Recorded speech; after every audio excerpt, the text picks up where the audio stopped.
Hi, I'm Dan, and welcome to the Sleep Guidance channel, where history comes alive, even when it's freezing. Here's something you probably didn't know. During the brutal winter of 1894 to 1895, Britain recorded 70 consecutive days of frost, a streak so extreme it filled entire issues of Simons's meteorological magazine with alarmed commentary. Now, before we step into the winters that shaped Europe, make sure to like, subscribe, and comment down below when and where you're listening from, and I hope you enjoy today's video. If you lived in 1800s Europe, winter wasn't a backdrop for sentimental snow paintings or cosy evenings by a crackling hearth. It was a yearly showdown, one in which the weather arrived with the energy of a tax collector, demanding payments you absolutely did not have. Think of it this way: summer was a chance to live, autumn was a chance to prepare, and winter was a chance to not die. That was the bar. Comfort was never part of the calculation. The average family hoped simply to reach spring without losing too much weight, too much health, or too many relatives. The brutal truth is that winter rarely killed outright. It preferred subtlety. It attacked through a chain reaction.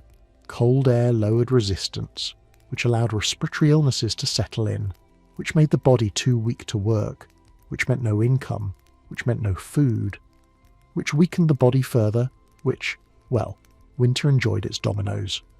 Pneumonia, tuberculosis flare-ups, bronchitis and fevers didn't politely wait for warmer months. They thrived when the air bit your lungs before breakfast. And speaking of breakfast, winter meals were less about nourishment and more about negotiation.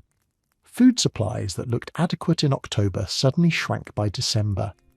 Crops were long gone, markets were unpredictable, and transport slowed or stopped entirely.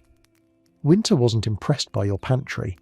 It was impressed by your ability to stretch ingredients without them staging a rebellion. If a winter stew tasted bland, that wasn't a mistake, it was a survival strategy. But the physical discomfort was only half the story. Winter also triggered an economic shutdown in many regions. Seasonal jobs vanished under snow. Agricultural labour collapsed between November and March. Bricklayers, roofers, carters, builders, road workers, and countless small trades found themselves unemployed the moment frost arrived. In cities, icy streets meant fewer customers and fewer working hours. In rural communities, frozen fields meant no planting, no repairing, and no wages. Winter didn't discriminate. It reduced almost everyone's income, except those fortunate enough to run businesses that thrived on suffering, such as firewood sellers, chimney sweeps, and doctors who made house calls with the energy of someone who absolutely knew they were about to have a profitable season. This collapse in work created a second wave of hardship. Poverty sharpened. Without income, families relied on whatever savings they had managed to squirrel away, savings that evaporated faster than breath on a window pane. Some pawned tools, clothing, or cherished objects. Some turned to neighbours for loans. Others turned to charity or poor relief systems, swallowing pride the way others swallowed thin broth. Winter intensified the class divide not through luxury, but through survival odds. The wealthy had high-quality coal and thick walls. The poor had prayers and layers of clothing that worked mostly out of spite. What made winter especially cruel was that many families did everything right and still struggled. They stored food, they rationed fuel, they planned ahead. But winter had no interest in fairness. A single illness in the household could wipe out weeks of savings. A broken cartwheel or a sick animal could disrupt transport or income. An unexpected cold snap could drain firewood supplies faster than planned. Winter's motto might as well have been, "Try again next year if you make it to next year." Despite the hardship, people adapted. They developed strategies, rituals and routines that would seem alien today. Daily life slowed down not because people wanted rest, but because exertion in severe cold was risky and costly. Many households restructured themselves around efficiency. Meals prepared in ways that saved heat, chores scheduled to minimize outdoor exposure, sleeping patterns adjusted to conserve energy. Winter wasn't merely a change of temperature. It was a change of behavior, a reprogramming of the human schedule. Communities also tightened during these months, not out of sentimentality, but necessity. Borrowing, trading, and sharing resources became essential. Neighbours checked on each other not just for kindness, but because a household collapse could affect everyone. A sick farmer meant a failing supply chain. An impoverished family meant increased strain on parish funds. A freezing child meant another mouth at the charity door. Winter didn't just test individuals, it tested the entire structure of society. And yet, through all this, humour found a way to exist. Not modern, polished humour, but survival humour. The kind whispered by a parent while sweeping frost off the bed linens before anyone else woke up. The kind muttered while chipping ice off a water bucket for the 4th time before dawn. The kind shared between workers huddled near a public brazier, knowing the warmth was temporary but the joke was free. Because winter, in the 1800s, didn't care whether you were brave, organised, hopeful, or well-fed. It didn't ask for your preparedness level or your emotional bandwidth. It simply arrived, fully expecting you to adapt or suffer. And in that spirit we honour the season with the only humour that fits. Winter didn't ask how prepared you were. It just checked. If you lived in 1800s Europe, your home did not protect you from winter. It collaborated with it. Modern viewers imagine historical houses as rustic, cosy structures with warm fires and thick stone walls holding in the heat. Reality check. Those thick stone walls held in nothing except moisture, regret, and a lingering sense that your house might actually be rooting against you. Cold wasn't an unwelcome guest. It was a permanent resident, paying no rent and refusing to leave. Start with insulation. Actually, don't, because there wasn't any.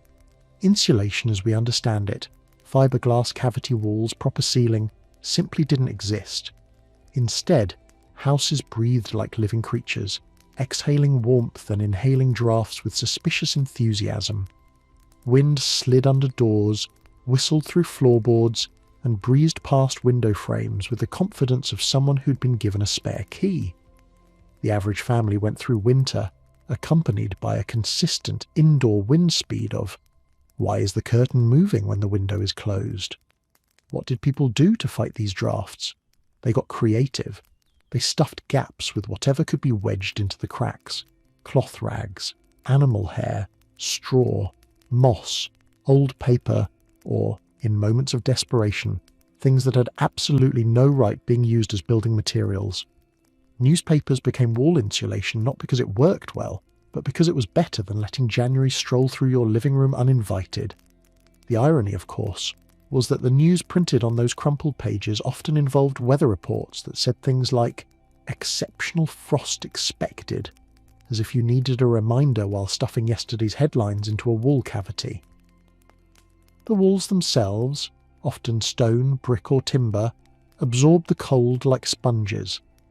Moisture seeped in easily, and once trapped, it made the interior even colder. Damp walls weren't just uncomfortable, they were health hazards. Mould crept across corners, frost formed indoors, and water running down the stone could refreeze, creating decorative but profoundly depressing ice features in your bedroom. People didn't worry about paint peeling.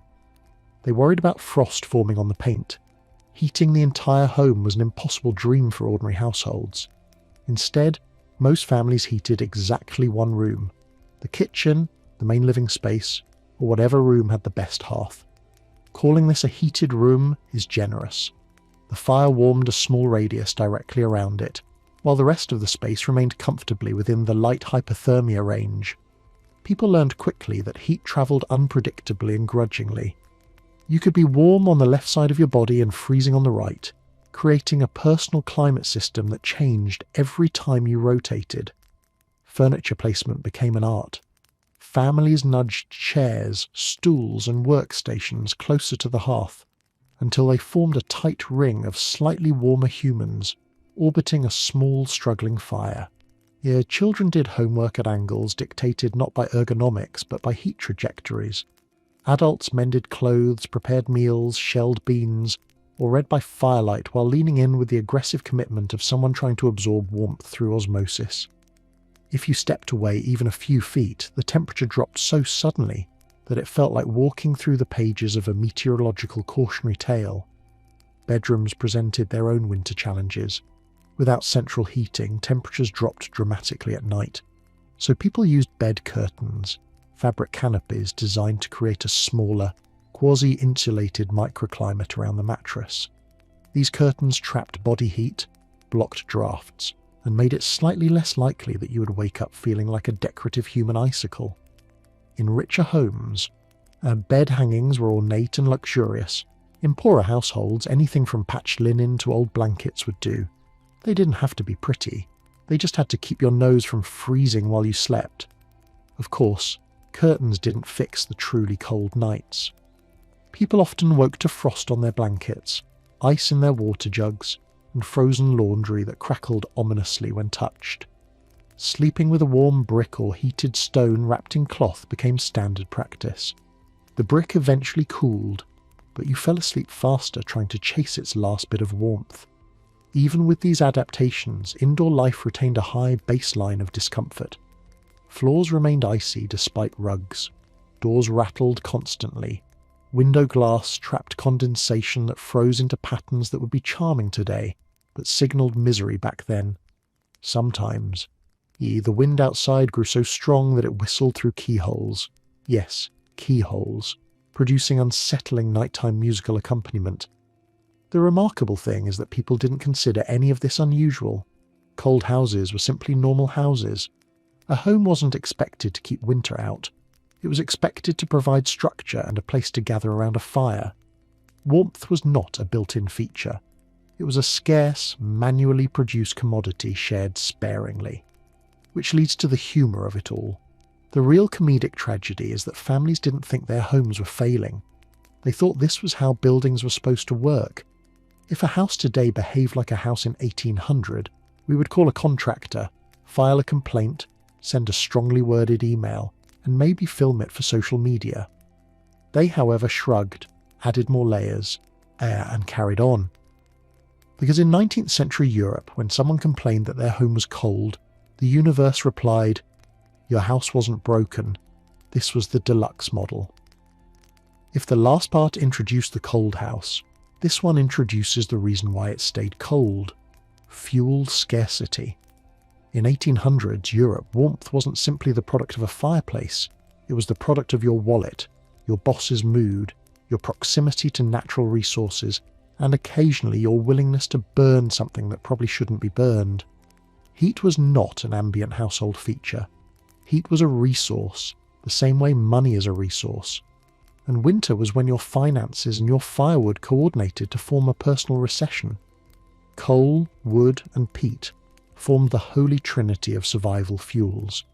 Coal was king in industrial regions, dense, hot-burning, and wonderfully efficient, but only if you could afford it. Wood dominated rural areas, though it disappeared alarmingly quickly when an entire region faced frost. Peat, the underappreciated cousin, fueled vast areas of Ireland, Scotland, and northern Europe. It was cut from bogs in warmer months and dried for winter. These fuels dictated everything from meal times to body temperature, and people learned quickly that weather forecasts mattered far less than coal prices. The relationship between heat and wealth was so blatant that Charles Dickens felt no need to explain it. He simply showed it. In A Christmas Carol, 1843, Ebenezer Scrooge keeps the office so cold that Bob Cratchit's fire is described as one coal. Not metaphorically, literally one. A piece of carbon glowing with the faint enthusiasm of someone who wanted to retire early. Dickens didn't exaggerate for effect. He reported a reality familiar to clerks, apprentices, and shop assistants throughout the century. Employers controlled the workplace fire, and therefore controlled comfort, productivity, and morale. The smaller the fire, the larger the boss's savings. Simple math, miserable employees. And if workplaces were cold, homes weren't much better. Households rationed fuel with the precision of surgeons, except their tools were tongs, and their patients were shivering family members. Burning fuel too quickly meant running out before winter ended. Burning too slowly meant frostbite indoors. Coal bins were monitored like locked treasure chests. Some families counted pieces of coal as carefully as others counted coins. They were, in a sense, the same thing. Fuel shortages had direct consequences far beyond temperature. No heat meant no cooking. Many families could not prepare proper meals without a fire, especially in areas dependent on boiling, baking or stewing staple foods. Grain or potatoes might be available, but uncooked, they were useless, or worse, hazardous. Winter hunger wasn't always caused by a lack of food. Often it was caused by a lack of heat to make that food edible. The irony was bleak. Your survival depended on both calories and combustion. Missing either was a problem, but missing the second meant the first didn't matter. This created a strange hierarchy of household tasks. Lighting and maintaining the fire wasn't just a chore, it was a profession. One misplaced spark, one poorly positioned log, or one moment of inattention could waste precious heat or let the fire die prematurely. Reigniting it took time, kindling and fuel, all resources that winter guarded with petty territorial instinct. Many families maintained the fire overnight using slow-burning methods, hoping to wake up to embers rather than a dark hearth that greeted them with the crisp, unfriendly honesty of a new cold day. Different regions had different fuel cultures. Urban areas relied heavily on coal deliveries, which were expensive and sometimes unreliable during storms. Rural communities might cut wood, but wood takes time to dry, and few things are more demoralising than watching smoke pour into the room, because your logs are soggy, and winter refuses to apologise. Peat-cutting families had to collect months' worth of fuel in summer, stack it, dry it, or transport it, and hope no unexpected dampness ruined the stores. Peat was cheaper, yes, but you had to work for it, vigorously, strategically, and with the foreknowledge that winter would be grading your effort later. For the poor, acquiring fuel became a risky form of creativity. Scavenging scrap wood, collecting fallen branches, or even gathering discarded boxes could add minutes of warmth. Some burned broken furniture, some burned debris. Some burned anything that technically shouldn't burn but could, if winter made the argument compelling enough. There's historical comfort in knowing that burn first, ask questions later was once a widely shared philosophy. Fuel also shaped social behaviour. Many trades required outdoor tasks, delivering coal, chopping wood, carting loads. These workers braved freezing conditions so others could stay warm, but when a community's fuel ran low, even their work stopped. Winter narrowed the entire economy to a simple question: who has heat today? Banks, churches, factories and offices all shrank their operational hours based on fuel supplies.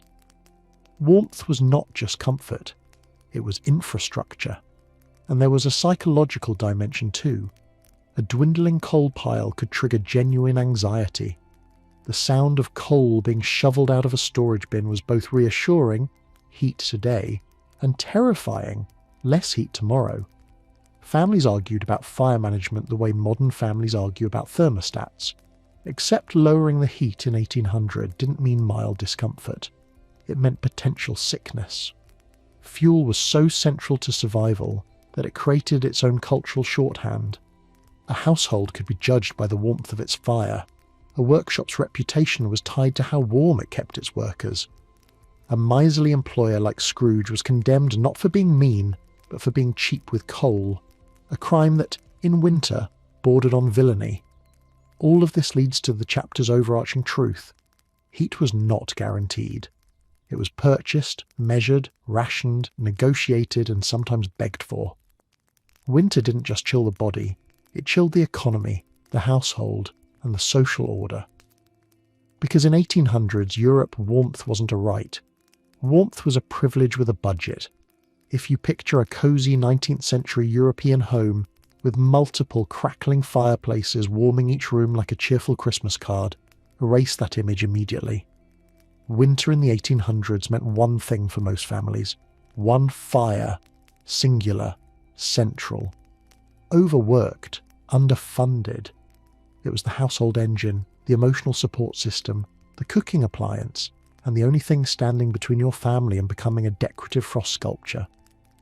Every winter, families gravitated toward the single heated room like migrating birds with terrible luck. This room, usually the kitchen or main living space, was not chosen because it was the prettiest or the most convenient. It was chosen because it had the hearth, and therefore, by default, became the room where all life happened. If you wanted warmth, you went there. If you wanted to see your family, you had no choice. If you wanted privacy, well, winter sent its regrets. Let's set the scene. The fire burns in the hearth, but not as brightly as you might imagine.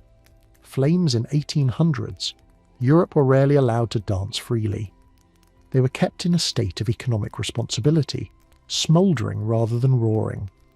A fire that burned too fiercely wasted precious fuel. A fire that burned too low wasted precious dignity. So families aimed for the middle, a small, respectable flame that produced enough heat to keep suffering at a moderate level. Around this modest fire, every activity of daily life unfolded.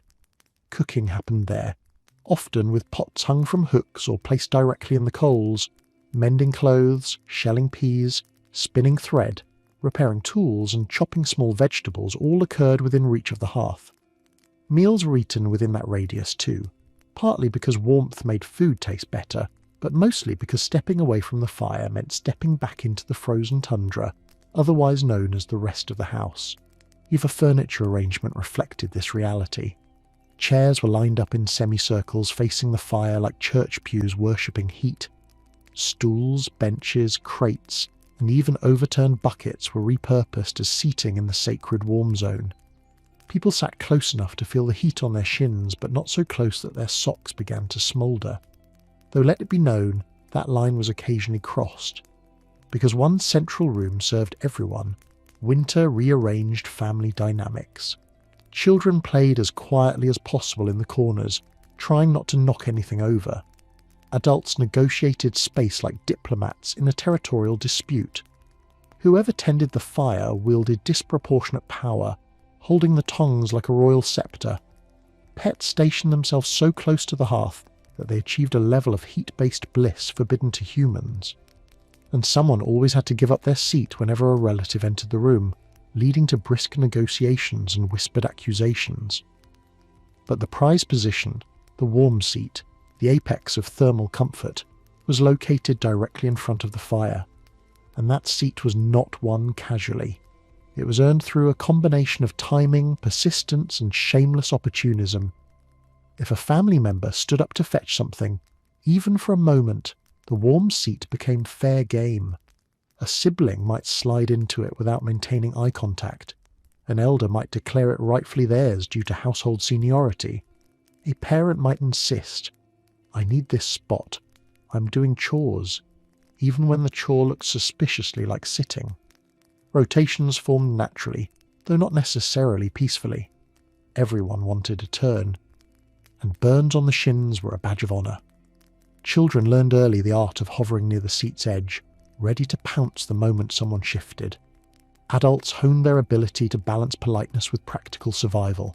It was musical chairs, winter edition, without the music and with significantly higher emotional stakes. Outside the hearth room, winter claimed the rest of the house as its personal empire. Bedrooms transformed into walk-in freezers. Hallways became wind tunnels. Storage spaces developed frost textures that would have impressed a modern ice sculptor. Entire sections of a house went unused from December to March, not out of preference, but because entering them unnecessarily was considered an act of seasonal self-harm. This abandonment created a strange spatial compression. Families lived their entire lives in a single room for months, navigating tight quarters, constant closeness, and the background soundtrack of crackling wood and occasional sighs of despair. Yet, there was surprising tenderness in this forced togetherness. Shared warmth meant shared stories, shared meals, shared projects, and shared frustration when someone accidentally blocked too much of the fire's heat. For many, the hearthroom functioned as a survival command centre. Each morning began with coaxing the embers back into flame, followed by a strategic assessment. How many hours of warmth can we stretch today? How many logs can we spare? How long can we cook without losing heat? These were daily calculations performed with the seriousness of military planning but the stakes of domestic life. And when night arrived, the room shifted again. Families pulled bedding close to the hearth, creating makeshift sleeping arrangements. The fire would be dampened for safety, leaving only glowing embers, just enough warmth to make the difference between tolerable sleep and waking up as a resemble of a snow-dusted spirit. In the end, the hearth room was the heart of winter survival. It gathered families, shaped routines, and orchestrated daily life with the simple promise of not freezing. Comfort was not guaranteed, but compared to the frozen universe outside that room, it was luxury. Because in 19th century Europe, getting the warm seat wasn't just luck, it was a competitive sport. The warm seat required patience, strategy, and moral compromise. Nighttime in 1800s, Europe was not peaceful, private, or remotely luxurious. It was a strategic operation, a nightly arrangement designed around a single biological truth. Bodies produce heat, and winter wants that heat badly.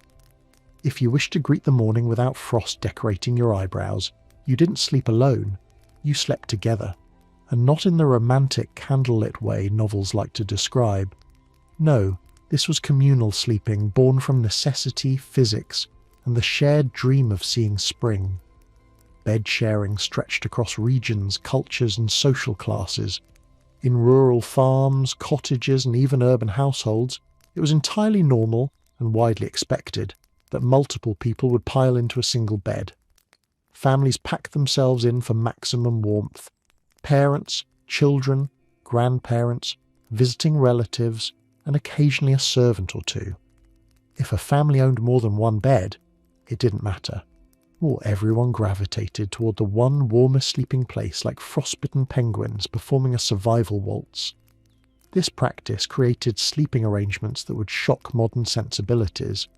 A traveller visiting a friend could fully expect to be told, "We've made space for you in the bed," with no mention of separate rooms because there were no separate rooms.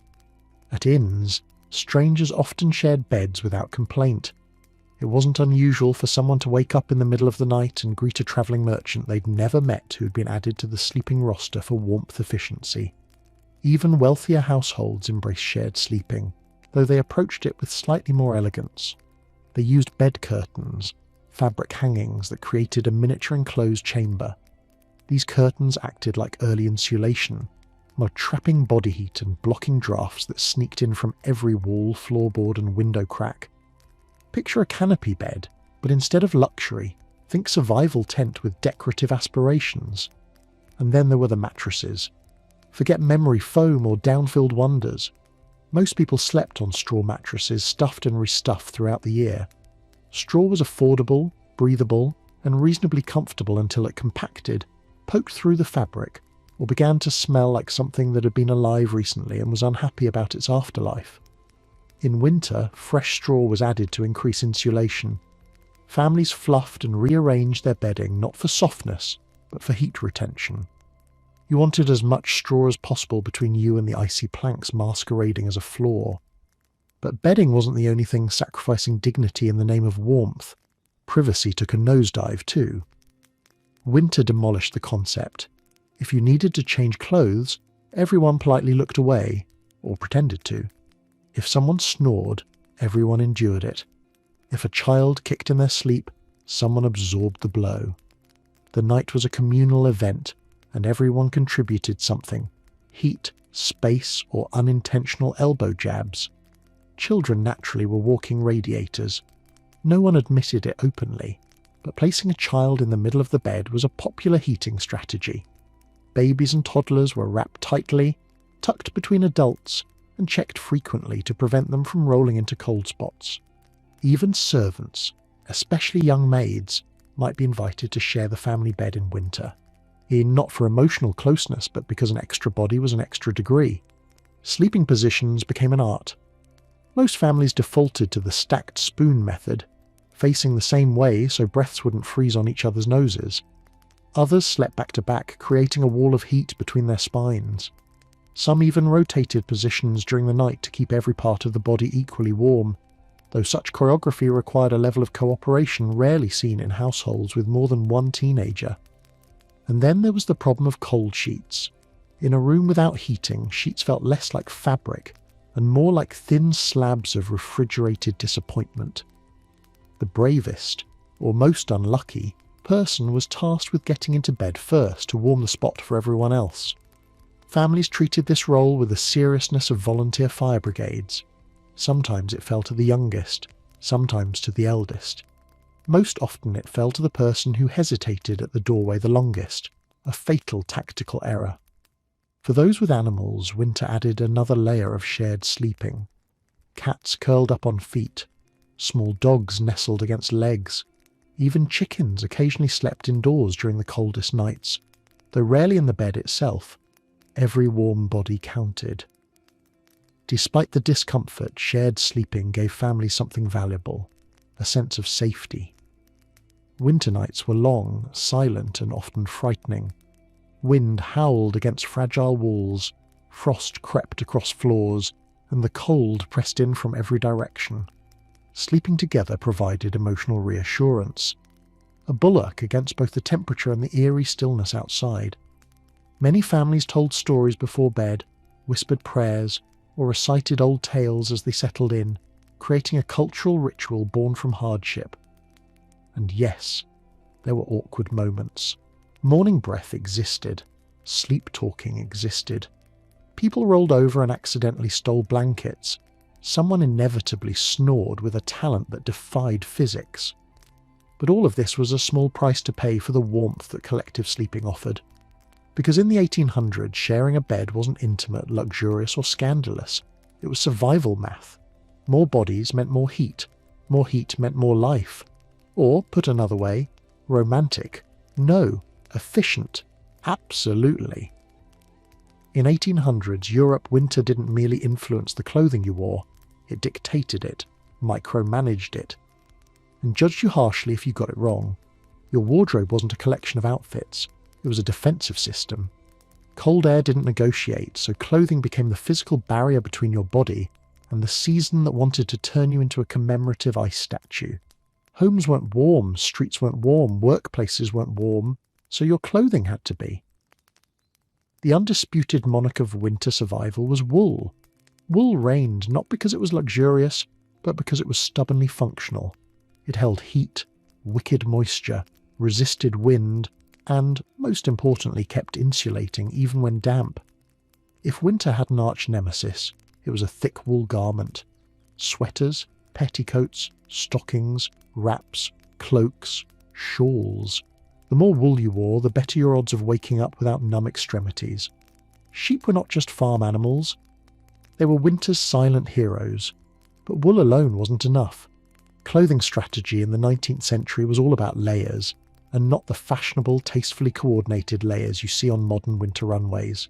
These were survival layers, layers that bulked you up to the point where your mobility decreased by 20%, but your body temperature increased by enough to prevent catastrophe. People wore shirts under shirts, skirts over skirts, stockings under stockings, indoors. Because yes, in winter, you dressed inside your home the same way modern people dress to shovel a driveway. In cold months, families put on everything they owned at once, creating silhouettes that range from pillowed armour to mobile haystack. You didn't dress to impress, you dressed to endure, and winter did not care whether you could bend your elbows. Well, one reason winter clothing felt particularly heavy was that garments were rarely washed during the season. It wasn't laziness, it was strategy. Washing wool stripped it of its natural oils, the oils that made it insulating and semi-waterproof. Removing them in winter would have been an unforgivable tactical mistake. Wool garments were spot-cleaned, brushed, beaten and aired out near fires, but fully washing them was avoided until the weather warmed. If a wool coat smelled lived in, that meant it was working. Winter wasn't the time to worry about freshness, it was the time to worry about frostbite. Because clothing was so essential, it was repaired constantly. Needles, thread and darning tools saw more action in winter than in any other season. People fixed tears, patched holes, rewove thinning fabric, and reinforced elbows and knees. A well-mended sleeve was a badge of honour, not a fashion failure. If a garment looked entirely untouched, it meant you weren't working hard, weren't outdoors, or had supernatural luck. The culture of repair also meant that hand-me-downs were a universal experience. A new coat might serve 3 siblings, then a cousin, then a younger neighbour, then a scarecrow. Clothes had life cycles. A garment began as Sunday best, then became weekday clothing, then workwear, then patch material for other garments, and finally insulation stuffed into cracks or wrapped around fragile objects. Winter ensured nothing was wasted, and winter clothing wasn't just thick, it was inventive. People improvised constantly. Old rags became foot wrappings, shawls doubled as hoods, aprons became makeshift windbreakers, scarves weren't fashion accessories, they were lifelines. A well-wrapped scarf could prevent your lungs from seizing in the frigid morning air, and people wrapped theirs with the dedication of someone trying to smuggle warmth out of the atmosphere. Footwear was another battlefield. Leather stiffened in the cold, cracked easily, and absorbed moisture.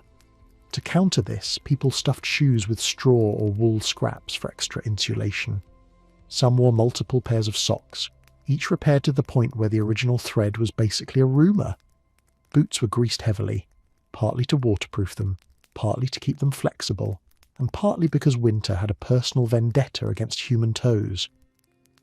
For children, the seasonal wardrobe problem became even more chaotic. Kids grew quickly, but winter garments did not. This meant children often wore clothing slightly too small or dramatically too large, depending on where they fell in the family lineup. A child with sleeves covering their hands wasn't making a fashion statement. They were wearing their sibling's coat from 2 years ago, rolled up 3 times out of necessity. The result was a society that marched through winter, looking like it had collectively lost a fight with a textile warehouse. People didn't glide, they waddled. They didn't stride confidently, they shuffled, burdened by layers that added mass but removed grace. Bending over took planning. Dropping something on the floor was grounds for emotional collapse. Despite all of this, winter clothing rituals created a peculiar sense of unity. The morning routine of layering was a communal event. Parents inspected children's outfits like military officers checking armour before battle. Neighbours exchanged tips on darning techniques or wool softening tricks. Entire communities understood the shared misery of cold seams and stiff fabric. And while fashion did exist in the 1800s, winter had no interest in it. Whatever beauty standards society tried to enforce simply slid off under the weight of necessity. Winter was a strict stylistic critic. If an outfit didn't trap heat effectively, it didn't matter how attractive it looked. Ultimately, clothing was the body's last defence. Homes leaked, streets froze, work didn't stop, and fires couldn't follow you outside. But your clothes stayed with you through every freezing moment, patched, bulky, slightly odorous, and utterly essential. Because in 19th century Europe, survival came first, and comfort came second, and aesthetics didn't even make the list. Or, as Winter would put it, fashion was about survival, not self-expression. In 1800s Europe, the phrase keeping warm belonged in the same category as hosting a royal banquet, or taking a vacation. Theoretically pleasant, but financially unrealistic. Winter exaggerated every inequality, but nowhere was the divide clearer than in the world of fuel poverty, a condition so widespread that even the middle class occasionally found themselves staring at a dwindling coal pile with the same dread one reserves for a collapsing roof or an unexpected tax bill. Coal prices rose almost every winter. This wasn't a surprise, it was a seasonal ritual, like frost on the windows or grandparents complaining about drafts. Merchants knew demand would spike when the first cold winds arrived. People could complain, but coal did not care. Coal was very aware of its own importance, and it priced itself accordingly. Wood and peat suffered the same seasonal inflation, but coal, hotter, denser, and more efficient, was the real currency of comfort. The poor responded by rationing fuel with an intensity normally associated with military campaigns. Firewood or coal wasn't just a household resource, it was a strategy. Families burned less during the day, lighting fires only for cooking or essential warmth. Evenings were shortened not because people were sleepy, but because sitting together in the dark saved fuel. If a fire was lit at all, it was kept deliberately small, just enough to take the bite out of the air without costing tomorrow's survival. In the fuel poverty hierarchy of needs, warmth came before food. This wasn't a philosophical statement, it was practical physics. Your body could survive hunger longer than it could survive freezing. A poorly heated room drained energy faster than a thin stew ever could. This meant poor families rationed fuel before they rationed meals. If you needed to boil potatoes, you boiled enough for multiple meals. If you baked bread, you baked in batches. If you needed hot water, you used it for everything: tea, washing, cleaning, before it cooled. When things grew desperate and winter excelled at accelerating desperation, people turned to creative, morally grey, or outright dangerous solutions. Fuel theft climbed every time the temperature dropped. Coal was stolen from delivery carts, shared bins, storage yards, or even directly from the piles outside wealthier homes. Children were often sent to scavenge loose lumps on the roadside after a coal wagon passed. These weren't crimes of opportunity, they were crimes of survival. A single piece of coal might keep a fire alive long enough to cook porridge or warm a sick child. Those who couldn't steal often burned anything that would ignite.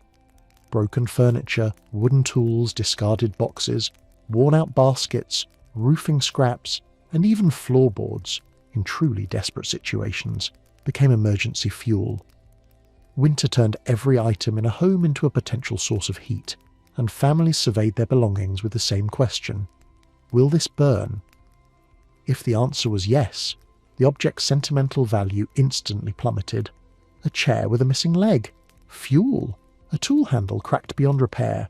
Fuel. A decorative wooden trinket no one really liked anyway? And definitely fuel. Middle-class families faced a different kind of struggle. They could still buy fuel, but not without feeling the sting of rising winter costs. Fires were restricted to 1 or 2 rooms, even in larger houses. Servants were instructed to keep fires low, sometimes to the point of uselessness.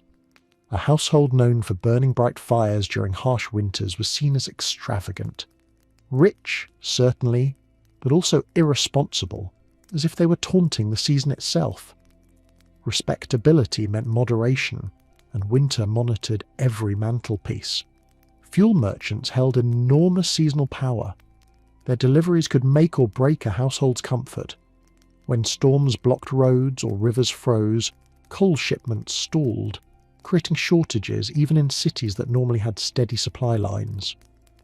Urban families panicked when bins grew empty, while rural families watched their carefully gathered wood piles shrink too quickly. Everyone felt winter's pressure in the same way one feels the slow, ominous drip of water from a ceiling. You can't ignore it, and you know it's only going to get worse. In some regions, communities created informal fuel-sharing networks.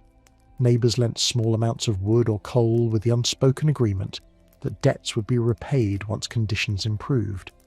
But debts of warmth were delicate. People remembered who helped them and who didn't, long after the snow melted. Winter shaped reputations. A generous household earned loyalty. A selfish one earned resentment and suspicious glances at the marketplace.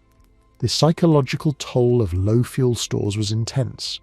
Families checked their wood piles obsessively, and counting logs and estimating how many days remained before the dreaded moment when the last piece would burn to ash.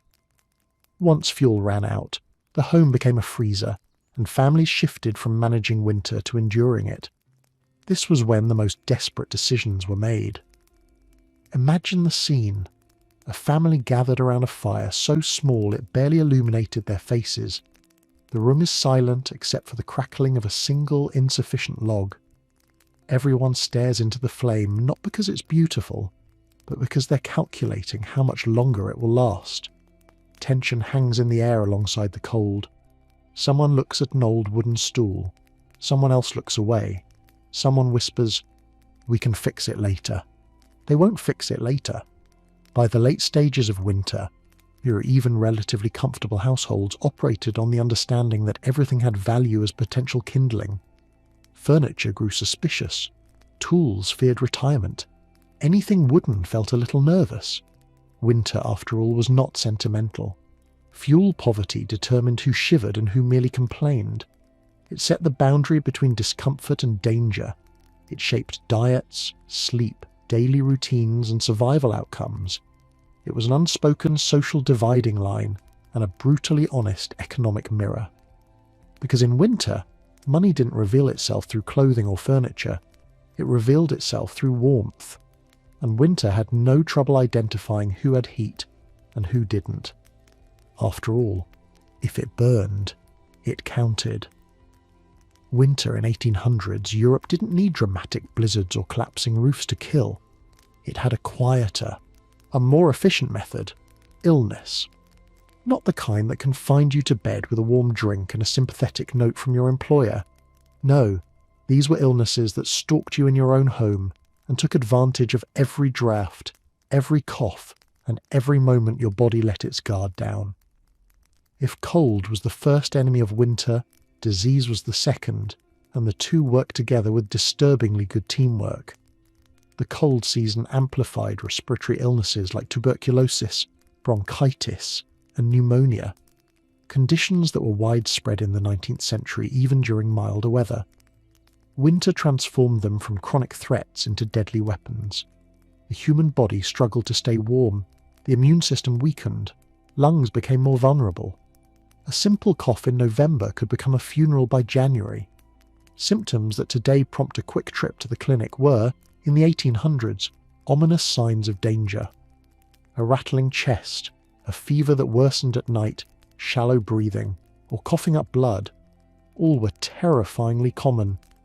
Entire families lived in fear of someone developing winter lungs, a vague phrase that covered all manner of respiratory miseries. Once a person became seriously ill, the household braced for a long and uncertain battle, fought without modern treatments, antibiotics, or even reliable diagnostic tools. And winter made everything worse. Cold air irritated inflamed airways, prolonging illness. Homes rarely warmed evenly, so a sick person might be wrapped in blankets near a struggling fire while icy drafts snuck in from every direction. Walking outside was risky, and breathing cold air could trigger coughing fits severe enough to cause vomiting or choking. Especially in cities, winter air wasn't crisp and clean. It was thick with coal smoke and industrial pollution, which only worsened the respiratory load. But winter had another trick. The way households heated themselves often created deadly indoor environments. Unlike modern heating, which doesn't require combustion inside living spaces, families in the 1800s relied on fires that burned constantly, but poorly. Fires were kept low to save fuel, but that often meant incomplete combustion, which produced more smoke. Chimneys were frequently cold or clogged, preventing proper ventilation. Some cottages didn't have full chimneys at all, relying instead on small openings in the roof, which winter happily tried to close with frost. This resulted in rooms filled with lingering smoke that irritated lungs, triggered wheezing, and deposited soot inside airways. Children breathed it, infants breathed it, the elderly breathed it, the sick breathed it, making recovery harder. Modern people complain about smoky campfires outdoors. Imagine living beside one for months on end, indoors, with no escape except the cold. Carbon monoxide, though not understood scientifically at the time, was another silent killer. Low fires, especially those that smouldered overnight, produced dangerous fumes. Families dampened fires before bed to conserve fuel, but a poorly vented hearth could fill the room with poisonous gases as the fire burned low. People sometimes woke dizzy, nauseated, or faint, if they woke at all. Winter nights claimed countless victims, their passing attributed vaguely to fever or weakness, when the truth was that they simply never breathed enough clean air. Crowded living conditions amplified these dangers. Families who slept together for warmth also shared air and germs. A single coughing child could spread illness through the household in days. A labourer who returned from work with a mild chill might transmit something far more serious. Winter wasn't just cold, it was contagious. The medical world, meanwhile, was limited in its toolkit. Doctors could offer warm drinks, poultices, bleeding, unfortunately, rest, and prayers. No antibiotics, no oxygen therapy, no steroids. Advice often included keeping the patient warm and ventilating the room, two instructions that Winter found personally offensive. Opening a window to let out smoke let in freezing air. Keeping the room warm risked consuming too much fuel. Doing one undermined the other. Families improvised. Windows were cracked open strategically for moments at a time. Blankets were layered. Chairs were dragged closer to the fire, but illnesses still spread. Winter forced people into close quarters, turning the hearthroom into a petri dish. And unlike today, where we can isolate the sick, in the 1800s, isolation meant sending someone into a freezing room to get worse alone, not exactly a viable remedy. In rural areas, smoke inhalation was nearly universal during winter. Cottages burned peat or wood in low-lying hearths that produced dense fumes. Chimneys were narrow and easily blocked by soot build-up or winter debris. Some households used small braziers, which were efficient but notoriously prone to filling rooms with carbon monoxide if not monitored constantly. Households knew their fires might harm them, but without fuel and flame, the cold would harm them faster. City dwellers faced a different hazard: air pollution. Industrial coal burned in factories and workshops filled the air with particles that irritated lungs and weakened resistance to infection. Dense winter fogs, infamous pea soupers, drifted into homes and worsened symptoms. A London winter could feel like breathing inside a chimney, and not a clean one. Children suffered the most. Their bodies lost heat quickly, their immune systems were less developed, and their smaller lungs could not withstand prolonged exposure to smoke. Infant mortality rose sharply in winter months, and respiratory diseases were common causes. And parents watched their children anxiously, listening for every cough and praying it didn't deepen into something worse. The tragic truth was that winter illness did not need to be dramatic to be deadly. It could slip quietly into a household, settle in someone's chest, and linger for weeks until the body simply gave up. People genuinely feared the sound of a persistent winter cough, one of the era's most ominous soundtracks. And yet, despite all the misery, winter heating strategies carried a dark comedic irony. The fire that kept you alive could also slowly suffocate you. Warmth, such as it was, came with a smoky price. Families clustered near the hearth for comfort, completely aware that they were inhaling things no human lung should enthusiastically greet. Which is why the chapter's humour isn't just a joke, it's an accurate summary of the season's grim logic. The fire kept you warm, the smoke finished the job. Winter in 1800s. Europe didn't just test bodies, it tested pride, and pride was often the more stubborn opponent. If cold could sneak through cracks in the walls, pride could sneak into decision-making. In the working poor of the 19th century, dignity wasn't decorative, it was fundamental to identity. And nowhere is that clearer than in the interviews recorded by Henry Mayhew, whose mid-century work London Labour and the London Poor captured the quiet, painful realities hidden beneath the frost of Victorian streets. Mayhew documented a pattern repeated across countless households. People would rather freeze in their own homes than ask for help from the parish. Accepting poor relief meant acknowledging defeat. Entering the workhouse meant surrendering autonomy entirely. Winter pressed in with both hands, but for many asking for help felt worse. To understand why, you have to imagine the emotional economy of the era. A family's survival often depended on stock money, a small reserve that acted as working capital.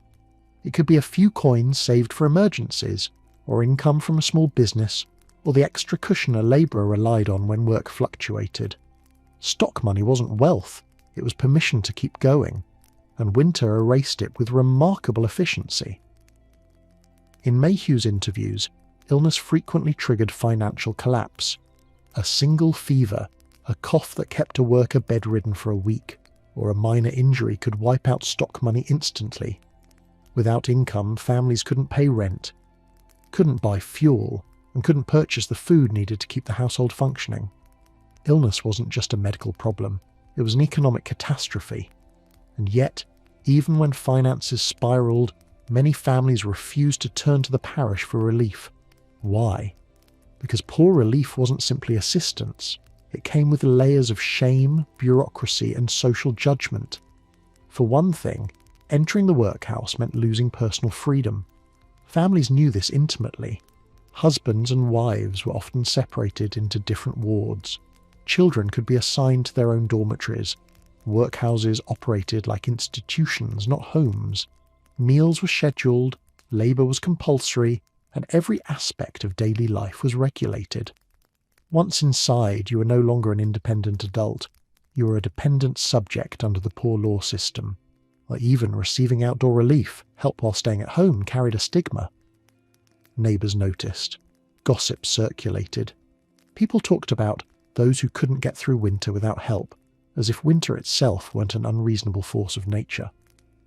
Respectability mattered deeply, especially to labourers whose pride in their self-sufficiency defined their sense of worth. One Mayhew interview recalls a woman who described how her husband refused to go to the parish, even when he was too sick to work. Their stock money dwindled, their savings vanished, and when things became dire, he still resisted. He wouldn't hear of the union, not because relief wouldn't help them, but because admitting the need would crush him. Their survival depended on a small loan instead, money offered by someone outside the system, preserving their pride just long enough to make it through. For families like this, pride and poverty were intertwined. Poverty wasn't just a lack of resources, it was a social marker, and winter made that marker glow in neon. Asking for help turned a temporary hardship into a permanent label. Winter placed impossible pressure on working-class identity. Men were expected to provide. Women were expected to maintain the home. Children were expected to behave and contribute when possible. When a household faltered under the weight of freezing wind and empty coal scuttles, it wasn't simply seen as a practical failure, it was seen as a personal one. Society had a harsh philosophy. Those who could manage did. Those who couldn't ended up in the workhouse. Winter, therefore, became the ultimate test of self-sufficiency. This cultural expectation led to astonishing acts of stubbornness. Families would pawn essential possessions rather than ask for relief. They would cut meals down to the bare minimum. They would wrap themselves in every scrap of fabric they owned. They would endure rooms so cold that the air seemed to crystallize around their breath. And through all of this they would insist, "We're managing." But the cracks showed, and Mayhew captured them. He wrote about pride quietly breaking under the weight of sickness, about families whose self-sufficiency turned into self-endangerment. His work reveals a world where people battled cold weather with wool, fires, and shared sleeping, but battled shame with silence. The tragedy is that help did exist. The parish system, flawed as it was, existed to prevent starvation and exposure. But pride built a wall too high for many to climb over. Winter chipped away at the wall, illness cracked it, debt rattled it. Yet households held firm, insisting that survival must come from their own efforts, not from the institution whose aid came packaged with humiliation. The workhouse loomed as a symbol of ultimate defeat. People equated it with the loss of identity. To be admitted meant admitting that winter had won, and winter, already an unforgiving season, didn't need any encouragement. This psychological battle between suffering privately and seeking relief publicly defined many working-class winters. If the cold didn't get you, the pride might. Pride wasn't a luxury. It was a survival instinct as powerful as hunger or warmth. It kept people pushing forward, but it also kept them refusing help until the last possible moment. And that is the essence of this chapter. Winter exposed not only physical vulnerability, but emotional ones as well. Pride kept households fighting long past the point where common sense suggested surrender. It lengthened suffering, delayed solutions, and made winter a harsher adversary than any storm. Because sometimes, in 19th century Europe, the season wasn't the coldest thing in the house. Pride kept you cold longer than the weather. If winter was the season that squeezed families until every coin, calorie and scrap of warmth was gone, then the workhouse was the institution waiting at the end of that squeeze. It didn't lurk maliciously. It simply existed, as immovable and imposing as the frost on a January morning. After the 1834 Poor Law reforms in Britain, workhouses became the primary form of indoor relief, a euphemistic phrase meaning you will be sheltered, but you will not enjoy it. The 1834 reforms transformed the old poor relief system into something far harsher. Lawmakers believed that help should be given only under conditions strict enough to deter anyone who wasn't absolutely desperate. Their guiding principle was known as the less eligibility doctrine. No person receiving relief should ever be as comfortable as the lowest paid labourer who supported themselves. In other words, the poorest free worker should always have a better life than the person getting assistance. Compassion was replaced with efficiency, and efficiency came wrapped in punishment. Workhouses became the physical expression of this philosophy. From the outside, they often resembled prisons. Tall, cold stone buildings with barred windows, locked gates, and high walls. Inside, they operated with military precision. Rules governed everything. When you woke, when you worked, when you ate, when you prayed, when you slept, and even how you walked. Nothing about the workhouse was designed to restore dignity. It was designed to test your willingness to endure discomfort in exchange for survival. For those entering during winter, the contrast between conditions outside and conditions inside was deeply conflicted. On one hand, the workhouse offered things that mattered desperately in the cold months: guaranteed food, however limited, guaranteed shelter, however bleak, and guaranteed heat, however controlled. On the other hand, these basic necessities came at the cost of autonomy, privacy, and family unity. One of the most painful policies was family separation. Husbands and wives were divided into different wards. Children were separated by age and gender. Infants were often placed in nurseries. Couples could not share meals, much less sleeping quarters. Parents saw their children only at designated times, and even then, interactions were limited. Winter reunited families in their own homes. The workhouse tore them apart again.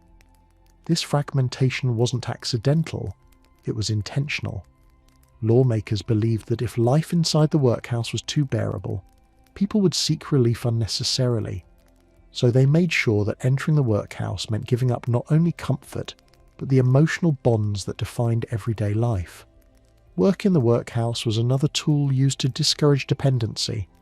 Men broke stones, ground grain, chopped wood, moved heavy loads, or performed monotonous tasks for hours. Women washed laundry, scrubbed floors, sewed uniforms, or prepared meals. Even children had assignments suited to their age, often repetitive or exhausting.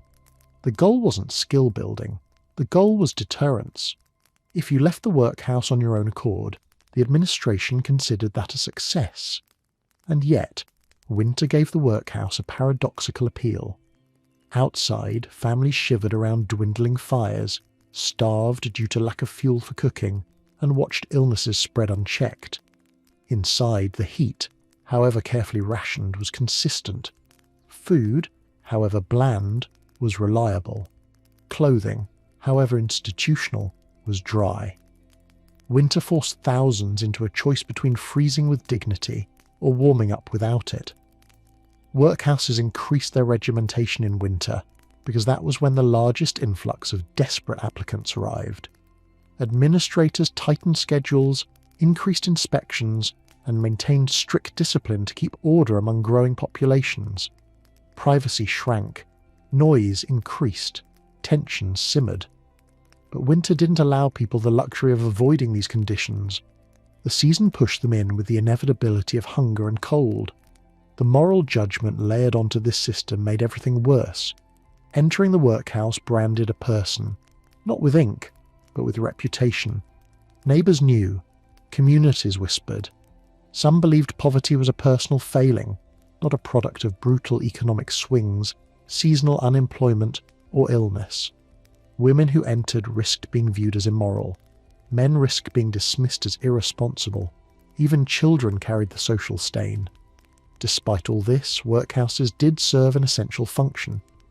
They prevented death on a massive scale. They sheltered the elderly who had no family support. They fed children whose parents could not. They offered stability when winter turned the outside world into a landscape of scarcity. But their purpose, to assist without encouraging dependence, meant compassion was rationed just as tightly as fuel. Inside the workhouse, warmth existed, but not comfort. Food existed, but not choice. Shelter existed, but not home. You were alive, clothed, and fed, but stripped of everything that made life feel like your own. Which brings us to the small, dark irony of the entire system. Yes, the workhouse kept you warm during winter, but along with the warmth came rules, humiliation, rigidity, and emotional isolation, conditions cold enough in their own way. Or, here as winter itself might summarise it, the warmth was real, the dignity was optional. If you imagine a warm workhouse kitchen serving steaming porridges and hearty stews during winter, erase that fantasy immediately. The diet provided under the post-1834 Poor Law system was not designed for comfort, strength, or even basic satisfaction. It was designed for one purpose only, to discourage you from wanting it. Food in the workhouse was not nourishment. It was policy in edible form. The Poor Law Commission, along with local boards of guardians, created and enforced dietary tables that spelled out exactly how much food each inmate received. These weren't guidelines. They were mathematical formulas masquerading as meals. The goal was not to maintain health in the best possible way. It was to maintain bodies at the lowest acceptable threshold of survival, ensuring no one willingly chose the workhouse over paid labour. So what did a typical winter day look like on a workhouse menu? Breakfast might consist of 7 ounces of bread, a slice roughly the size of your resolve, and 1.5 pints of gruel. Gruel, for those fortunate enough never to have encountered it, was an oat or barley mixture cooked in water until it reached a consistency that hovered uncomfortably between liquid and regret. If it was thick, it was considered indulgent. If it was thin, it was considered normal. No one in charge felt pressured to err on the side of generosity. Lunch, depending on the workhouse and the dietary table used, could include soup or a basic pudding. Soup was rarely hearty. It usually resembled salted warm water with a few floating bits of vegetable, if any were available. Puddings were often suet-based, dense, heavy, and filling in the same way a damp brick is filling. Meat, when served, was tightly portioned, boiled to exhaustion, and stripped of flavour with bureaucratic enthusiasm. Dinner might be more bread, or gruel again, or potatoes. Nothing extravagant, nothing flavourful, nothing that would cause an inmate to think, yes, I'd like to stay here forever. The Poor Law system regarded pleasure with suspicion and calories with caution. The diets were deliberately inferior to the meals eaten by the poorest free labourers outside the workhouse. This was not speculation, it was intentional policy. The belief behind it was simple. If the workhouse served hearty meals, poor families might see it as a safety net rather than a last resort. To prevent this supposed moral collapse, administrators ensured that every meal communicated one consistent message. You're here because you ran out of options, and this is what running out of options tastes like. Winter made these diets even more significant. The cold increased caloric needs, yet workhouse inmates were not granted extra portions. A labourer outside might try to eat more during the season, more bread, more potatoes, more fat, because their body demanded it. But the inmate's diet did not budge, no matter how biting the wind or how long the nights. Workhouses served the same rations in January that they served in June, as if human metabolism politely ignored frost. And of course, inmates couldn't supplement their meals. They couldn't forage, earn extra money or trade with neighbours. They certainly couldn't request more food. Asking for seconds in a 19th century workhouse would have been treated with the suspicion normally reserved for organised rebellion. It wasn't only the quantity that was controlled, it was the experience.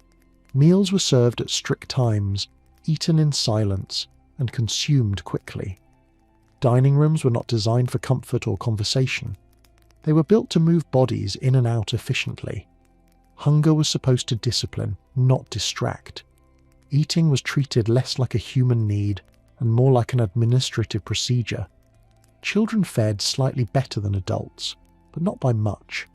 Their diets sometimes included small allowances of milk or extra bread, but these additions were modest. Orphans, in particular, they lived under the constant gaze of boards of guardians who believed that overfeeding the poor was the first step towards societal collapse. The irony, if you squinted and tilted your head, was that food in the workhouse was safer and more regular than food outside during winter. The poorest labourers might go days with little beyond a crust of bread or a boiled potato. Inside the workhouse, at least the schedule didn't falter. Breakfast would appear, lunch would arrive, dinner would follow. Predictability, not pleasure, was the system's main achievement. Yet even this predictability came with emotional cost. Inmates understood the symbolism of their meals. Serving sizes reinforced their dependence. The blandness reminded them of lost autonomy. The regimentation erased the small joys that mealtimes usually provide. Talking, tasting, choosing, at least savouring. In a sense, the food wasn't meant to feed the body so much as it was meant to shape the spirit. Superintendents recorded consumption obsessively. Accounting books listed not just how many loaves were bought, but how many ounces were issued per person per day. Dietaries were scrutinised not for nutritional adequacy, but for fiscal efficiency. Food was a number, not a necessity. For many inmates, the greatest indignity was not the portion size or the monotony. It was the knowledge that the food was intentionally engineered to be just barely enough. You weren't meant to thrive, you were meant to persist. There is a difference, and winter made that difference sting sharply. Which brings us to the chapter's humour, a bleak little truth dressed up as a joke. Food didn't nourish you. It proved a point. To understand winter in 19th century London, you must stop thinking of the cold as a meteorological event and start thinking of it as an economic one. Frost didn't simply freeze puddles and redden noses, it froze livelihoods, froze wages, froze the fragile stability that working families spent all year trying to build. Winter was, in every sense, a financial season. And nowhere is this more visible than in the bustling, desperate, highly adaptive winter relief economy that emerged across the city. Start with the numbers, because numbers reveal the scale of the struggle. In 1848, London spent £725,000 on relief for the poor, a staggering amount for the era. Adjusted for modern purchasing power, it's roughly equivalent to £112 million, and that was just one winter's accounting. These weren't optional benevolent gestures. These were emergency injections of funds into a city that simply did not function the same way once temperatures dropped. Why so much spending? Because winter exposed every fault line in the economic system. Seasonal labourers lost work, food prices climbed, fuel costs surged, illness flattened households, and when wages evaporated, so did people's ability to buy the essentials of survival. London needed a winter safety net, and so it improvised one, messy, fragile and deeply revealing. Soup kitchens sprang up first, run by parishes, charities, philanthropists and sometimes concerned private citizens. They offered the most basic form of relief, hot food. Not generous food, mind you, usually broth, bread or gruel, but warm food, which was enough to keep thousands from collapsing on the frost-hardened pavements. Yeah, long lines formed outside temporary kitchens built in alleys, courtyards and churchyards. Poor families queued for hours, bowls in hand, wrapped in threadbare layers that did more for modesty than for warmth. Charitable groups multiplied in winter like seasonal pop-ups. Religious societies distributed blankets, boots and coal tickets. Wealthy benefactors hosted fundraisers where attendees congratulated one another on their generosity, while remaining far from the neighbourhoods actually receiving aid. Some charities offered visiting relief, sending inspectors into people's homes to determine whether they deserved help. Nothing warms the heart like a cold weather inspection to decide if your suffering is authentic enough. Yet even with charitable support, most Londoners relied on a far older institution, the pawn shop, where pawnbrokers thrived in winter with an enthusiasm that bordered on festive. Their shops glowed warm and bright, luring the cold and desperate with promises of instant cash. Belongings became currency, objects became lifelines, and winter dictated which possessions would be sacrificed first. Coats went early. Coats were valuable, portable, and easy to pawn, which created a miserable irony. You pawn the garment that keeps you warm to raise money for the fuel that will keep you warm. Blankets followed, then boots, then good shirts, then tools, anything that could survive a few months away and be reclaimed once wages returned in spring. The winter pawning cycle was so common that pawnbrokers scheduled their ledgers around it, knowing they'd see the same names, the same items, and the same exhausted families year after year. Pawning wasn't shameful, it was expected. It was the informal extension of the relief system, the private sector response to a public seasonal crisis. The pawn ticket became a small paper contract between survival today and hope for tomorrow. Families lived on these tickets, exchanging them for food, fuel, medicine, and occasionally even rent. Other businesses boomed too. Chimney sweeps saw increased demand. So did sellers of second-hand clothing, used furniture, and broken coal. Yes, broken coal. Coal merchants often collected the fragments that fell during deliveries and sold them cheaply in separate bags. Poor families bought these scraps gratefully. Warmth didn't need to come in elegant chunks. Even the city's street economy changed. Match sellers became more visible. Firewood hawkers roamed alleys with carts of thin or fast-burning branches. Coal porters worked long hours delivering sacks to wealthier homes, and those who were too weak or too ill to work shifted to begging, relying on the generosity of passers-by, who themselves were often one unlucky week away from joining the same crowd. The winter relief economy was not merely about money, it was about movement. Belongings moved to pawn shops. Charitable goods moved to the needy. Coins moved into the hands of shopkeepers, landlords, and coal merchants. And people moved constantly, searching for work, seeking help, visiting soup kitchens, taking items to pawn, retrieving food or coal vouchers, queuing for public assistance, or walking the streets hoping to find any opportunity at all.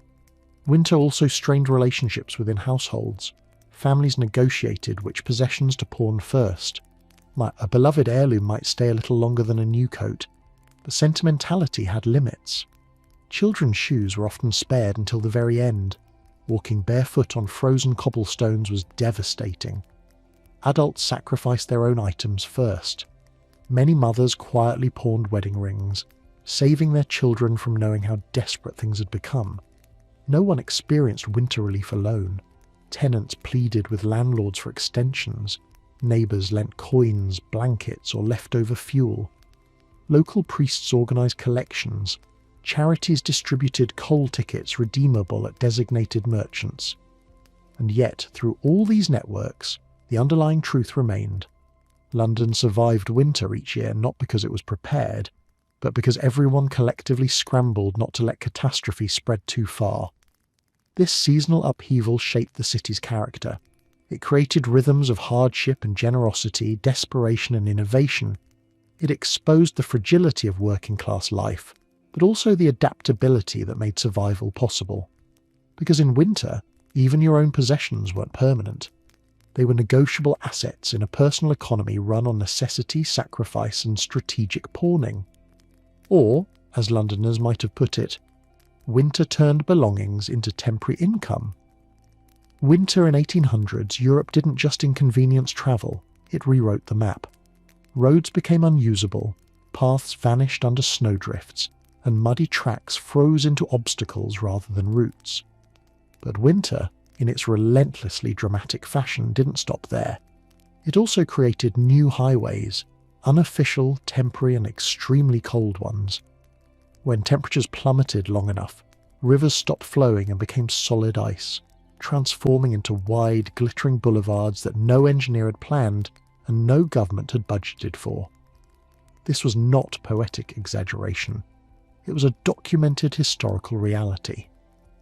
In 1831, James Sweeney described winters in which the Danube, Elbe and Seine froze with such immovable solidity that wagons, full-sized, heavy, horse-drawn wagons, crossed them safely. Imagine the astonishment of watching your region's most powerful river, normally a roaring artery of trade, turn into a frozen platform so stable that merchants shrugged and said, "Well, I suppose this is the road now." Rivers became roads not by human intention, but by meteorological force. Throughout Central and Western Europe, prolonged hard frost could lock waterways into icy highways for weeks at a time. Towns that were normally connected by bridges suddenly found themselves linked by enormous frozen plains. Travellers who usually paid tolls to cross river bridges simply stepped onto the ice and walked, rode, or carted their goods across for free, one of winter's rare gifts, though it came wrapped in danger. When the Danube froze, it became a spectacle. On such occasions, locals and foreign visitors described vast stretches of ice dotted with pedestrians, animals, sleighs and wagons. Temporary markets sprang up on the surface, an icy version of pop-up street fairs. Children skated where ships once sailed. Sailors, suddenly unemployed by the stillness of the water, helped guide carts across safe routes, or warned travellers away from suspiciously thin patches. Entire communities reshaped their routines around the river's unexpected new function. The Elbe, normally a powerful shipping route, became a frozen thoroughfare linking towns in unusual and efficient ways. People who typically avoided crossing the river due to cost or inconvenience suddenly found themselves taking shortcuts across its icy expanse. Barges, stranded and immovable, sat like frozen relics trapped mid-journey. Fishermen drilled holes into the ice, turning transportation routes into fishing grounds. But the most astonishing feature was the wagon traffic, merchants driving loaded carts across ice, thick enough to support both horse and cargo. The Seine, running through France and touching the heart of Paris, also froze during extreme winters. When it did, Parisians spilled onto its surface with a mix of excitement and alarm. The bridges, normally crowded, became secondary to the novelty of the frozen river itself. Temporary stalls appeared selling food, drink and trinkets. Bold souls attempted winter sports long before they had official names. The Seine froze rarely and never without controversy, because river ice in a major city meant both opportunity and disruption. These icy highways weren't harmless miracles, though. They were infrastructure born of hypothermia, beautiful but treacherous. People misjudged the stability of the ice. Cracks opened without warning. Horses could panic, shattering weak spots. Wagons sometimes broke through and vanished beneath the surface, their loss as swift as it was irreversible. Communities stationed watchers along the ice to warn others of unstable sections. It was part road, part hazard, part seasonal temptation. Still, when conditions were right, the frozen rivers helped maintain winter economies. Merchants could continue moving goods when normal roads became impassable. Farmers transported produce or supplies across short, flat, icy paths that bypassed the twisting, snow-choked roads inland. Postal services adapted, occasionally sending messengers over river ice when overland routes failed. Winter closed doors, but frozen rivers opened new ones. There was also the social side. A frozen river provided entertainment in a season otherwise defined by hardship. People carved patterns on the ice, played games, raced, skated, or performed daring stunts. Artists painted river-freezing scenes, viewing them as emblematic of nature's dramatic transformations. Farmers and villagers held outdoor gatherings, and turning the temporarily solid river into a communal space unlike anything seen during the rest of the year. But the frozen rivers also reminded people of winter's power and its unpredictability. The ice could hold wagon traffic one day and crack the next. Thaws began invisibly from below, weakening the ice without outward sign. Travellers had to listen for specific sounds. A dull groan beneath the surface, a sharp crack echoing upstream, a subtle vibration that warned of danger. Crossing the river required not only courage but a deep local understanding of the river's moods. No two freezes were alike, and winter offered no guarantees. For governments and administrators, frozen rivers were a mixed blessing. They knew they couldn't endorse the practice officially, it was too risky. But they also knew they couldn't prevent people from using the ice when it promised speed, savings, or survival. So winter policy often amounted to proceed at your own risk, paired with the unspoken acknowledgement that everyone would proceed anyway. The frozen rivers also revealed an important truth about 19th century winter life. People adapted instantly to whatever the season offered, no matter how extreme. If winter shut down roads, communities carved new ones out of solid ice. If bridges became slippery and dangerous, townsfolk simply stepped down onto the river itself. If nature itself provided infrastructure, people used it. And yet, beneath all this resilience and ingenuity, one cannot help but marvel at the absurdity of it. When your river freezes solid enough to support heavy transportation, it may solve a logistical problem, but it also indicates weather conditions so severe that survival demands improvisation on a scale bordering on the heroic. In other words, infrastructure arrived courtesy of hypothermia. If winter had a flair for the dramatic, then the winter of 1813 to 1814 was its masterpiece. For centuries, the River Thames had frozen often enough to host festivities, markets, and the occasional questionable stunt. But by the early 19th century, engineering improvements to the river's embankments and the removal of old bridge structures made freezing far less likely.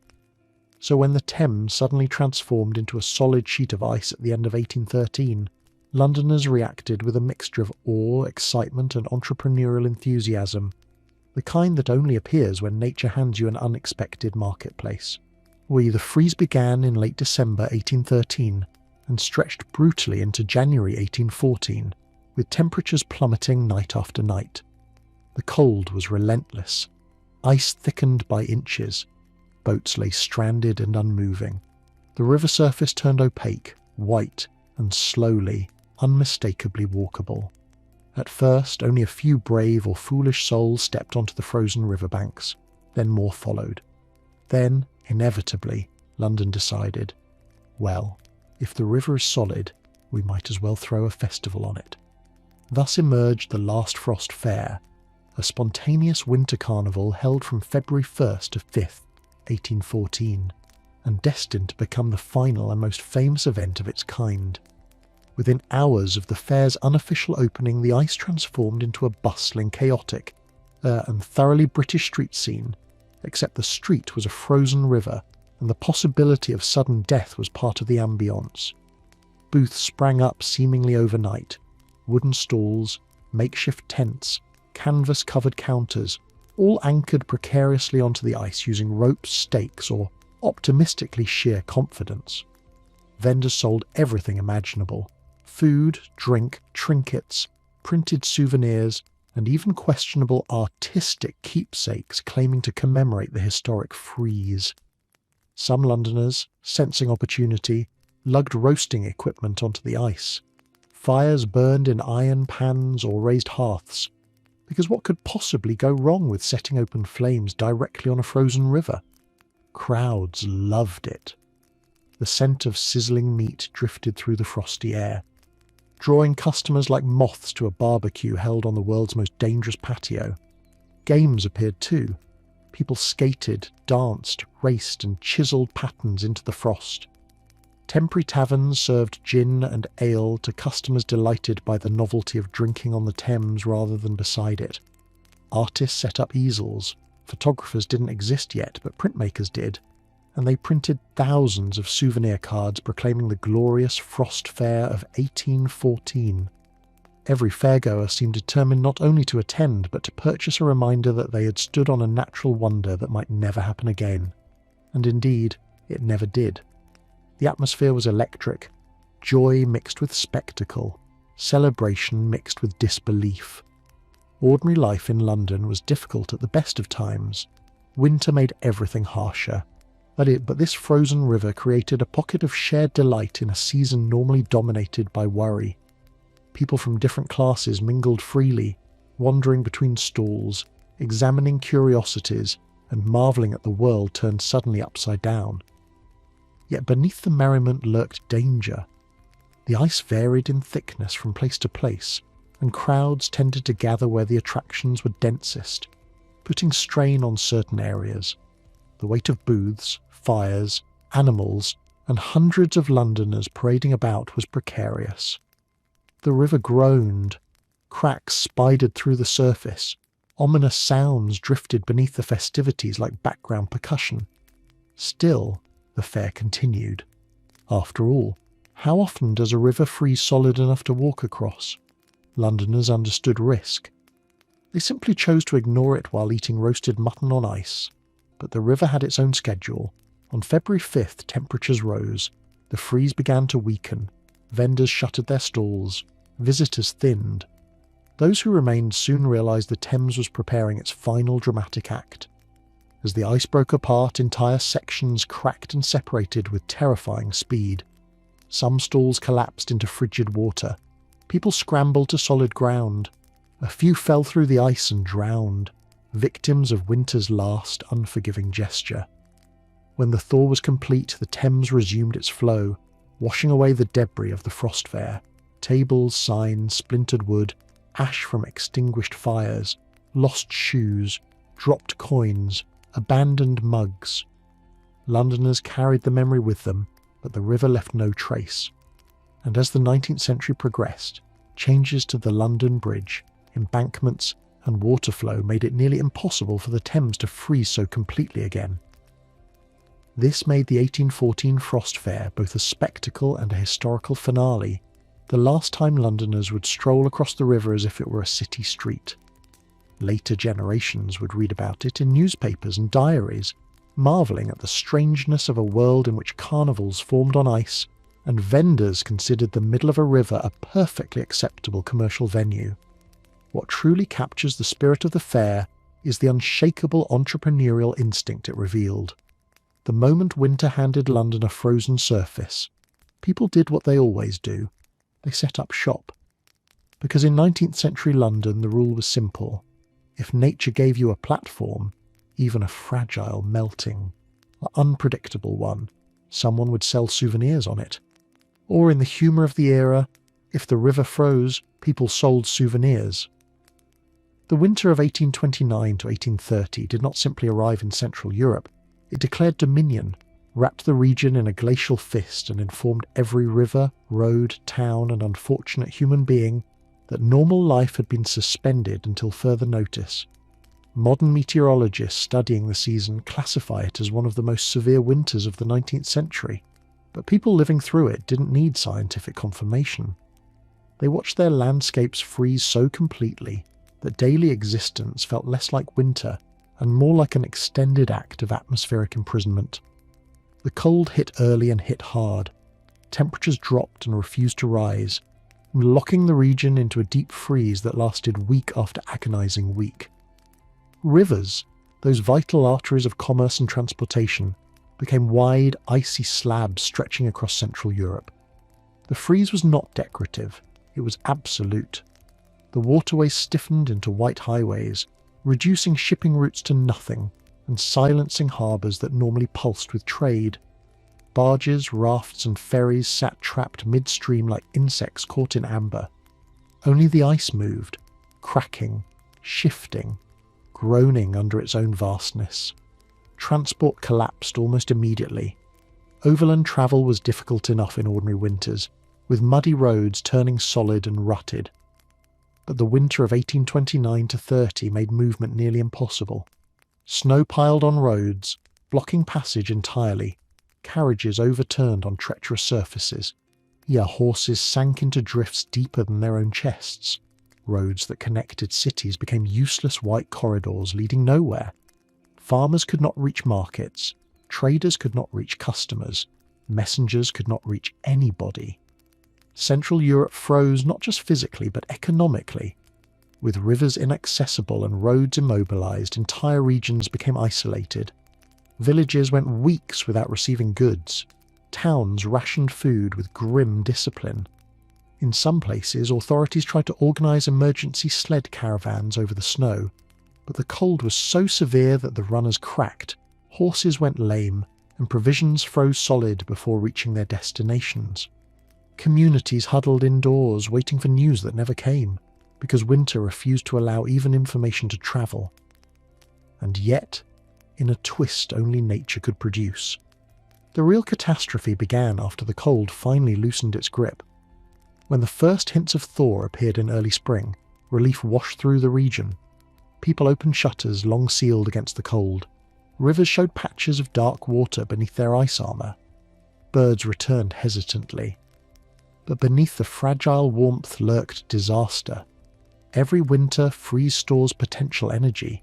Every frozen river conceals a future problem. In 1830, that problem arrived with the sudden fury of nature exacting overdue revenge. As the ice began to melt, solid sheets softened unevenly. Blocks broke apart in chunks the size of barns. These enormous fragments didn't melt peacefully. They moved, collection after collection of jagged, shifting ice masses rushing downstream.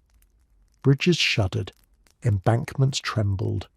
Entire sections of river broke loose, forming ice jams that acted like temporary dams. Water built behind them with tremendous pressure, and then the dams failed. The resulting catastrophic flood swept through low-lying regions of Central Europe. Towns awoke to find streets turned into rivers. Fields vanished under surges of icy water. Mills, homes, and warehouses were torn apart by the force of debris-laden currents. Some communities that had endured the freezing months with stoic resilience suddenly found themselves climbing onto rooftops as water roared past their doors. Flood studies of this event emphasize how destructive the sequence was. Extreme freeze to rapid thaw to ice jam flooding. Each stage was dependent on the one before it. The very cold that immobilized cities for months also primed the landscape for devastation. Winter locked Europe in place, as spring broke it apart. Beyond the physical destruction, the thaw presented logistical nightmares. Bridges collapsed under ice impacts, severing essential travel routes. Roads that had only just re-emerged from snowdrifts turned into mud pits. Entire supply chains needed rebuilding.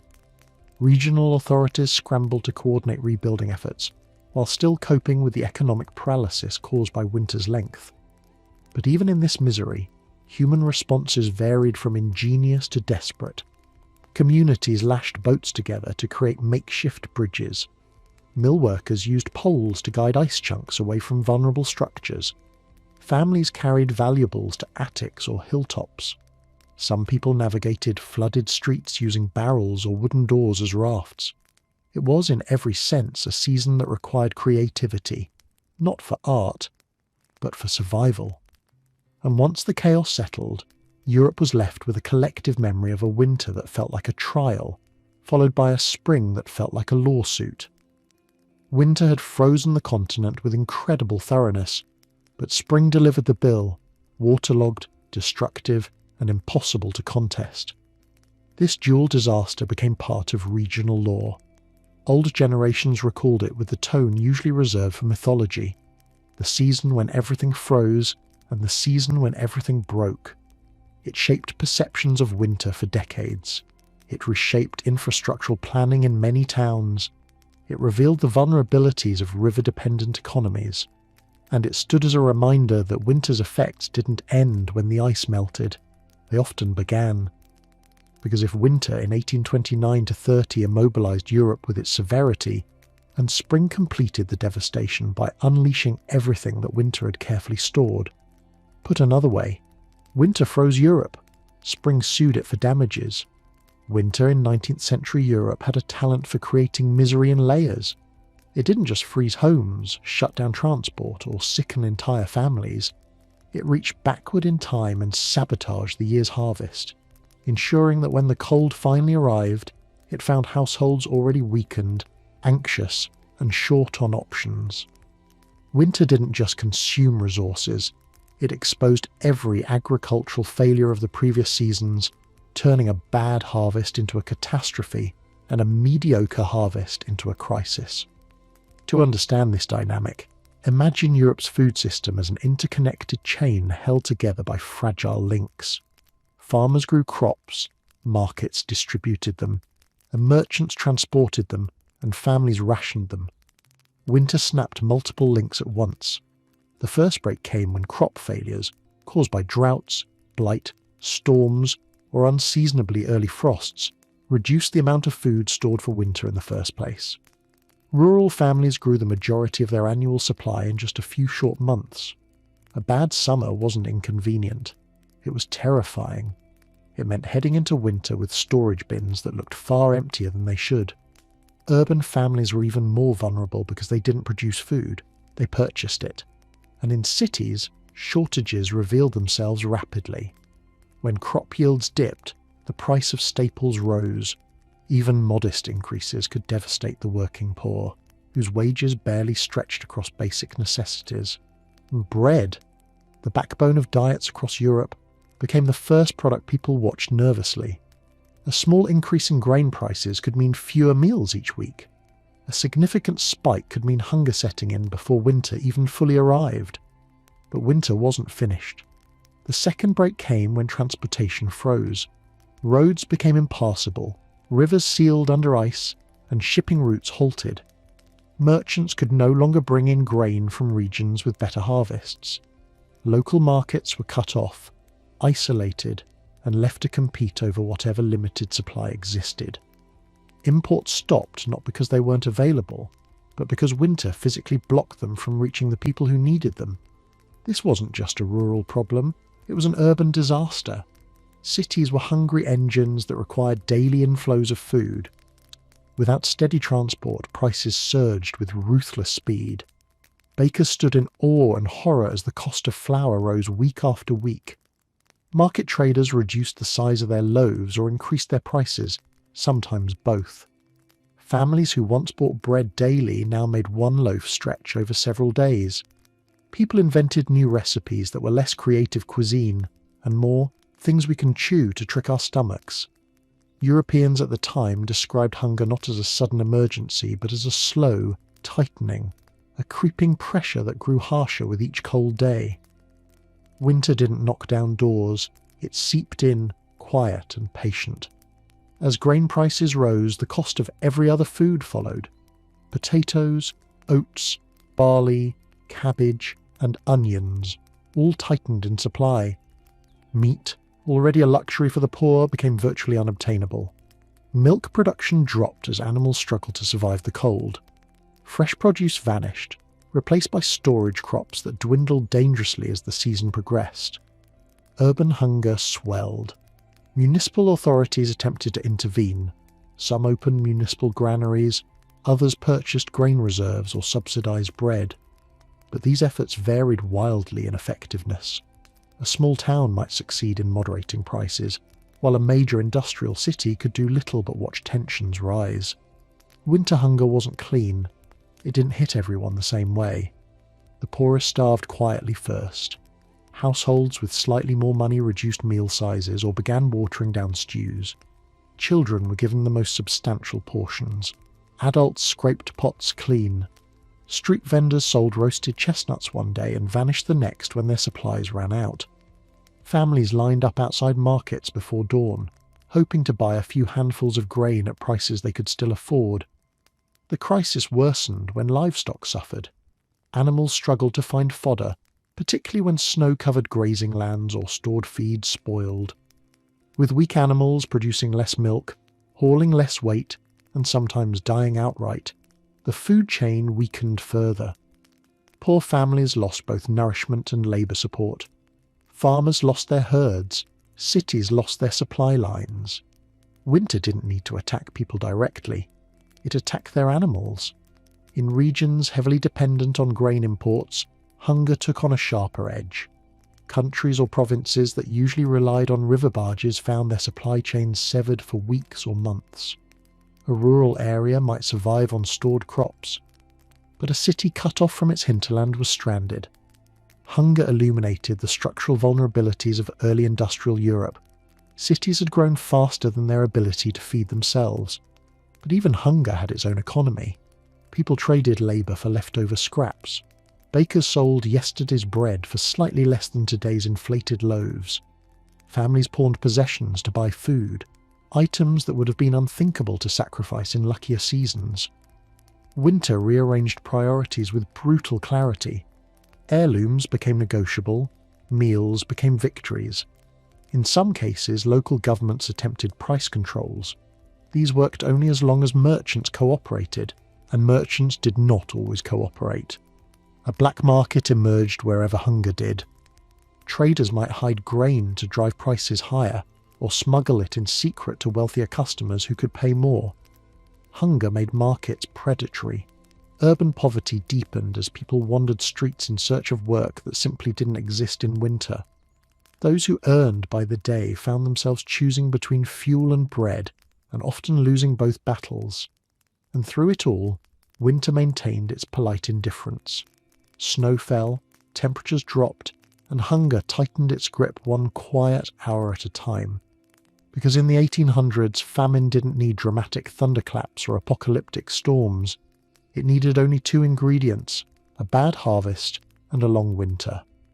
Or, to phrase it the way hunger might, if it had a sense of humour, hunger didn't arrive suddenly, it crept in wearing snow. Winter in 19th century Europe was always ruthless. But in Finland between 1866 and 1868, it became something far darker, an event that pushed a nation beyond hardship and into catastrophe. These years are remembered as the Great Hunger Years, a famine so severe that in some regions up to 40% of the population died, and nationwide losses reached approximately 150,000 people, nearly 8% of Finland's total population at the time. It was not a single failure or a single winter that caused it.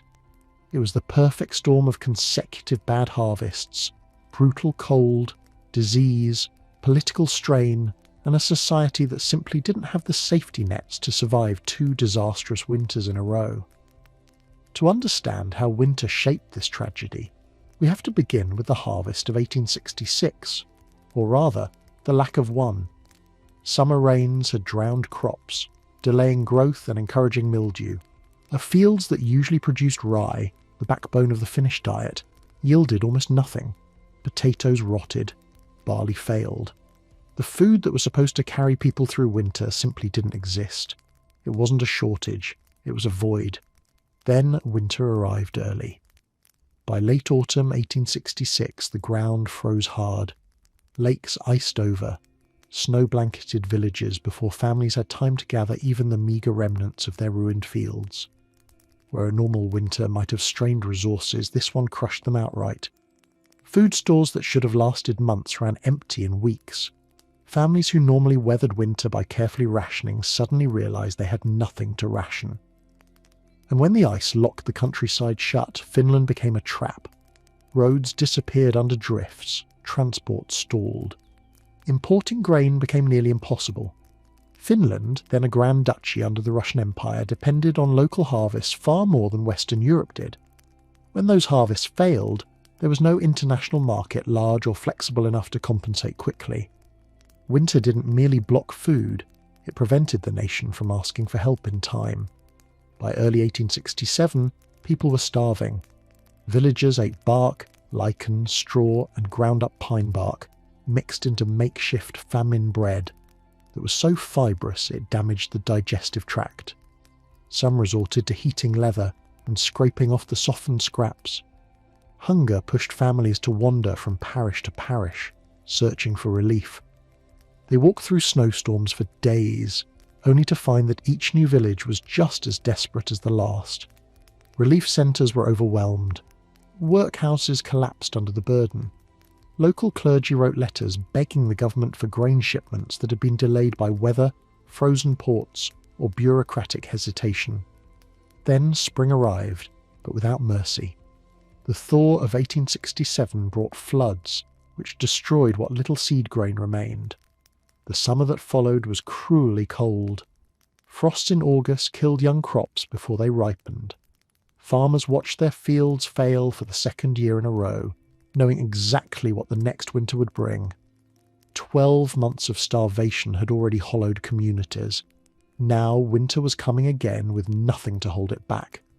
Famine deepened, mortality skyrocketed, entire villages nearly vanished. But winter had yet another card to play: disease. Starvation weakens immune systems, and weakened bodies cannot fight infection. A typhus swept through Finland with blistering speed. Dysentery followed.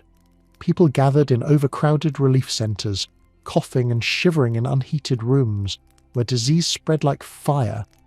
Those who travelled in search of help carried sickness with them from region to region. In the spring thaw of 1868, cholera struck, finishing what hunger had begun.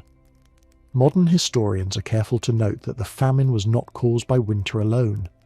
Policy failures, rigid social structures, and slow governmental response all contributed. But winter was the force that magnified every human error. Winter froze transport when grain was needed most. Winter destroyed crops left vulnerable from summer rains. Winter drove malnourished people into crowded spaces where illness thrived. Winter turned poverty into death. In some regions, suffered beyond imagination. In parts of northern and eastern Finland, mortality approached 40%, numbers normally associated with pandemics or war. Entire hamlets lost half their residents. School teachers recorded empty desks with bleak resignation. Priests kept death registers that read like community obituaries. Survivors later described winters where silence hung over their villages, because so few remained to break it. And yet, even in the midst of catastrophe, people tried to endure. Families shared what scraps they had. Villagers organised communal soup lines. Children were sent to live with relatives in less affected areas. Clergymen walked from house to house distributing small amounts of grain. But good intentions could not feed thousands when the national supply had already evaporated.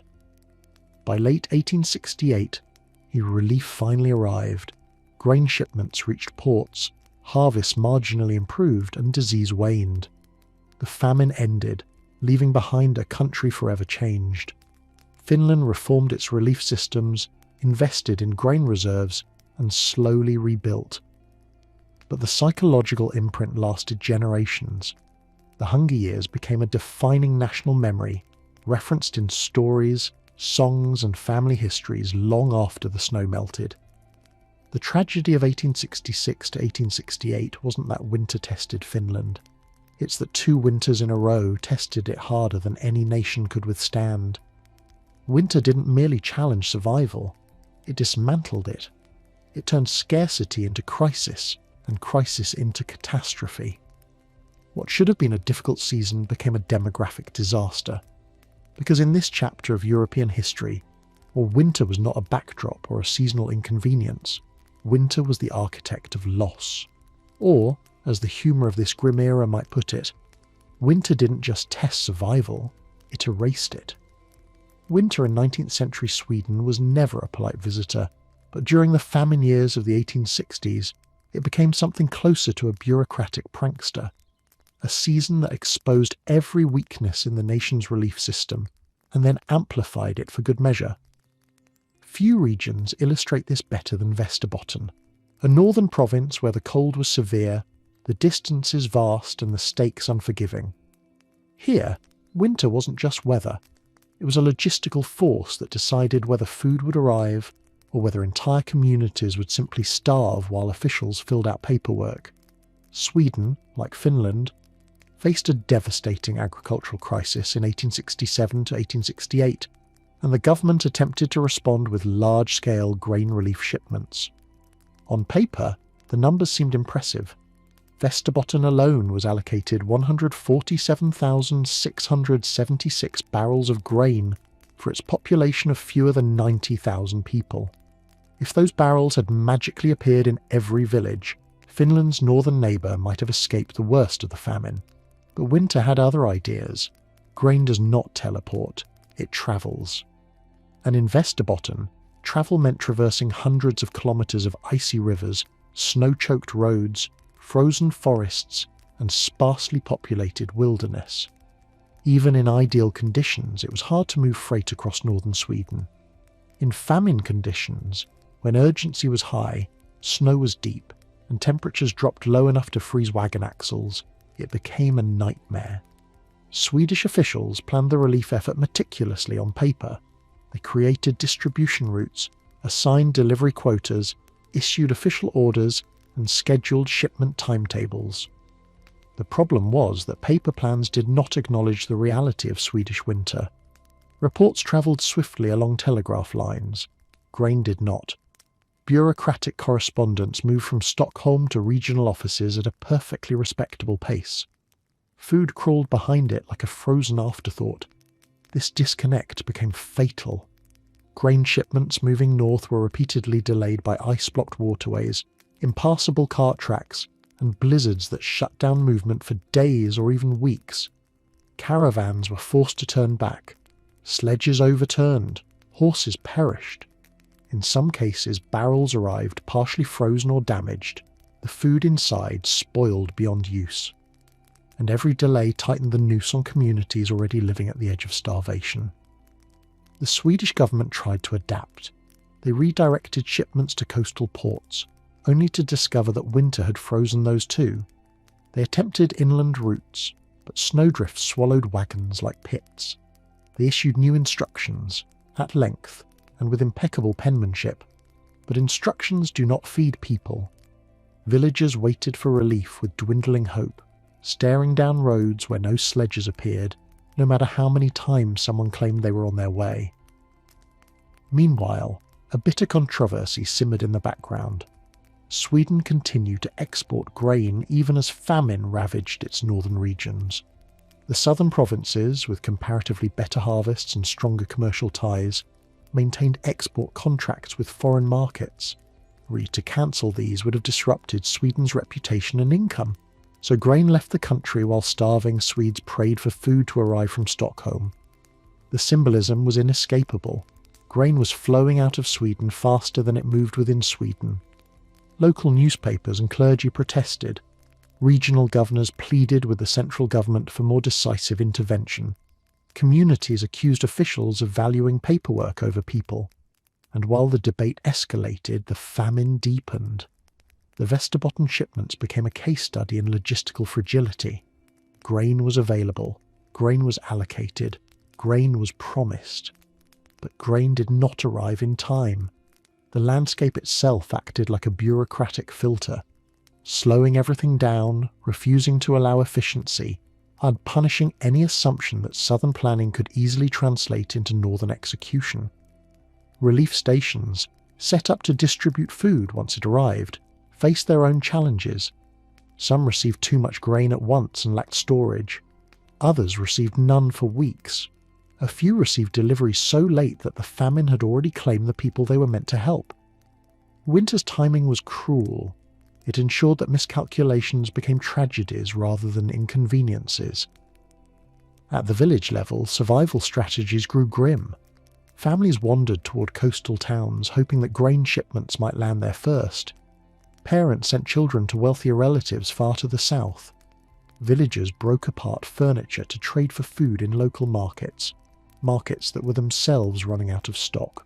A sickness spread through malnourished communities, and with medical resources thin, the death toll climbed. Swedish officials kept meticulous records.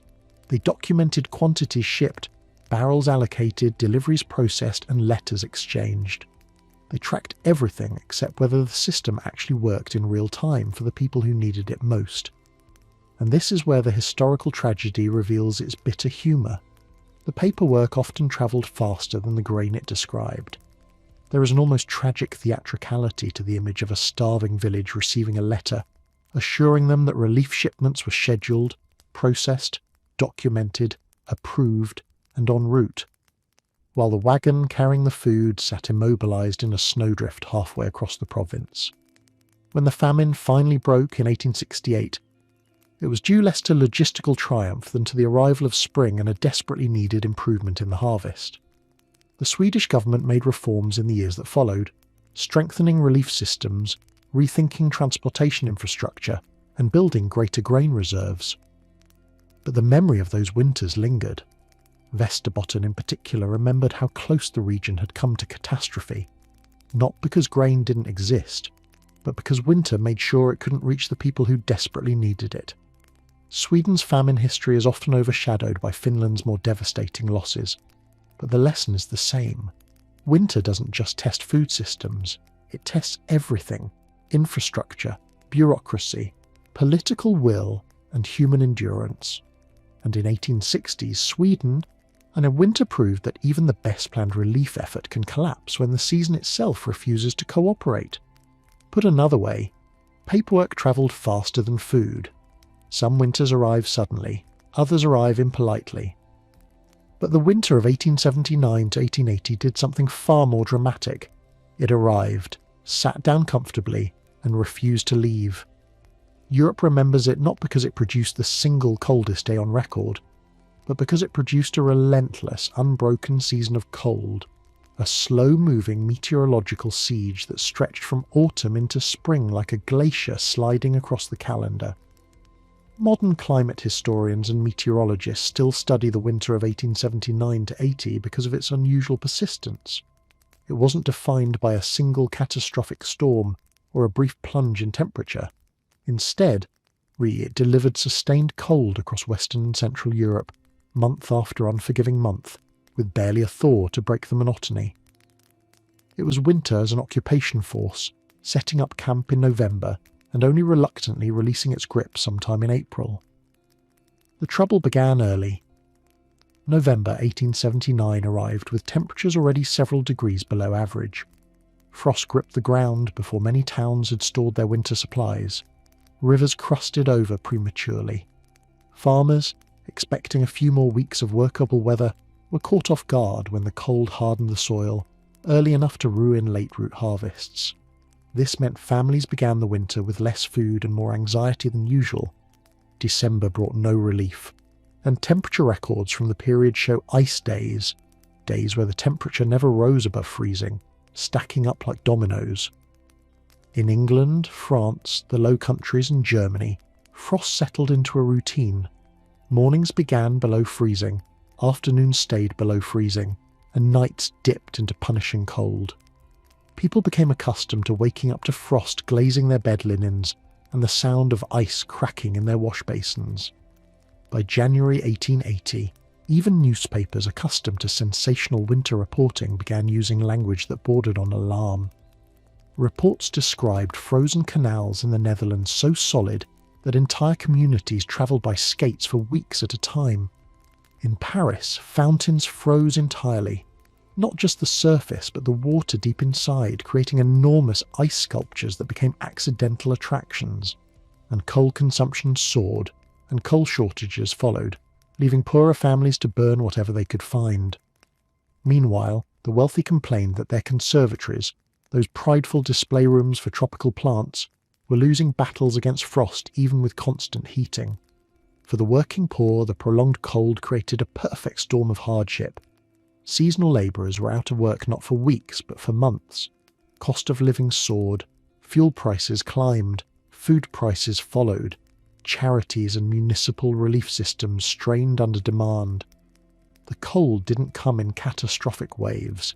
It came in a quiet, grinding continuity that prevented people from recovering between bouts of hardship.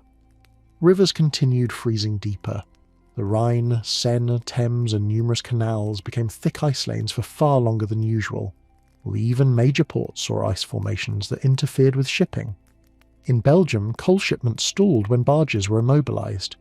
In Germany, steamers remained tied to docks while labourers attempted to break river ice manually, a task that looked heroic but changed very little. January did offer a handful of mild days, but the thaw was short-lived. February brought cold that was somehow both predictable and emotionally exhausting. People were not surprised when frost coated their window panes each morning. They were surprised when it didn't. This prolonged winter created cascading economic consequences. Livestock struggled to survive months of inadequate grazing and bitter winds. Frozen roads disrupted trade routes. Factories relying on water power found their wheels frozen in place. Textile mills across the Low Countries and Germany reported reduced output. Cities burned more fuel than expected, draining municipal budgets and leading to emergency appropriations at winter's end. And yet, historically speaking, The winter's severity is not defined by drama but by duration. Unlike flash freezes or single devastating storms, the winter of 1879–80 earned its place in climate research because it allowed scientists to study how ecosystems respond to prolonged cold stress. Tree ring analyses from across Europe show narrow growth bands corresponding to this season. Contemporary climate studies use this winter as a benchmark for understanding long-lasting atmospheric blocking patterns, periods when the jet stream stalls and keeps cold air parked over one region for months. The psychological impact was just as significant. Diaries from the period mention the emotional fatigue of a winter with no end in sight. One London woman described the season as a cold that lives in the bones and refuses eviction. A Belgian shopkeeper wrote that he had stopped checking the weather because the forecast has been the same for a month. Today again, winter. Families rationed food with unusual strictness because they feared, correctly, that spring might be delayed, and delayed it was. March 1880 came with temperatures still stubbornly low. Snowstorms struck regions that typically saw flowers by March. Early April brought more frost, damaging the first tentative sprouts of spring crops. Farmers spoke of the year without early spring, a phrase that echoed previous disasters, though the agricultural losses this time were severe but not catastrophic. When spring finally pushed winter aside, it felt less like a natural transition and more like a negotiated surrender. People emerged cautiously, half expecting winter to return and demand rent. For climate scientists today, the winter of 1879–80 illustrates how long-term cold affects everything from energy consumption to food systems to public health. For people who lived through it, the lesson was simpler. Winter doesn't need theatrics to be dangerous. It just needs stamina. And if you were a European living in those months, the joke practically wrote itself. Spring was postponed indefinitely. Victorian Britain prided itself on progress. Railways stitched the nation together, telegraphs conquered distance, and newspapers promised that modern life could outpace nearly any challenge. Then March 9th to 13th, 1891 arrived and proved, quite decisively, that weather still held the winning hand.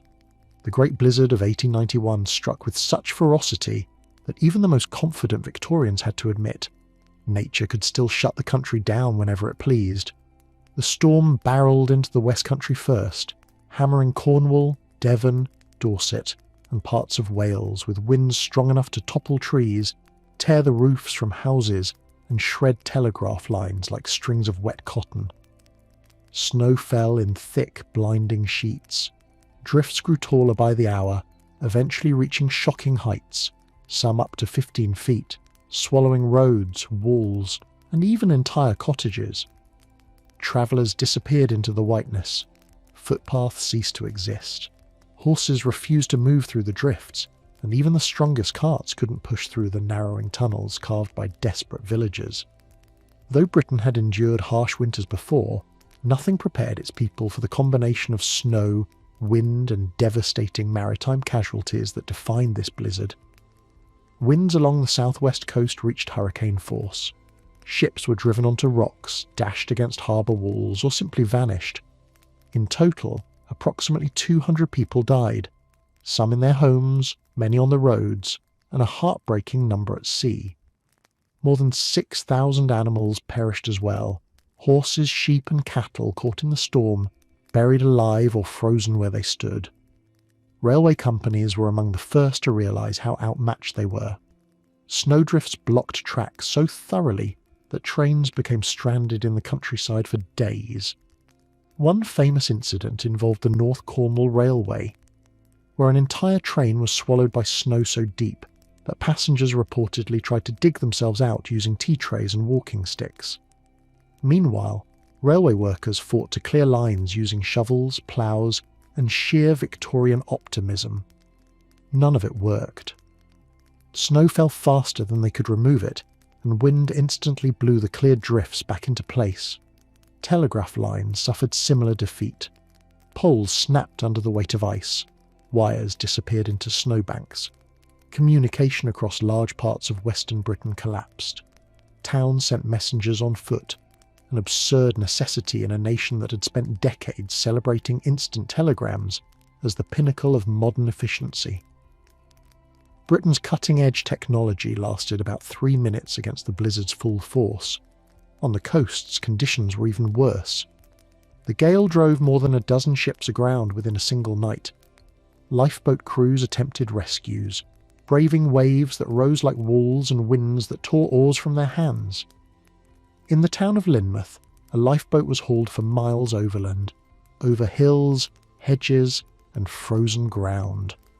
Because the sea was too wild to launch from the harbour, they succeeded in saving lives, but the level of effort required became a symbol of the storm's ferocity.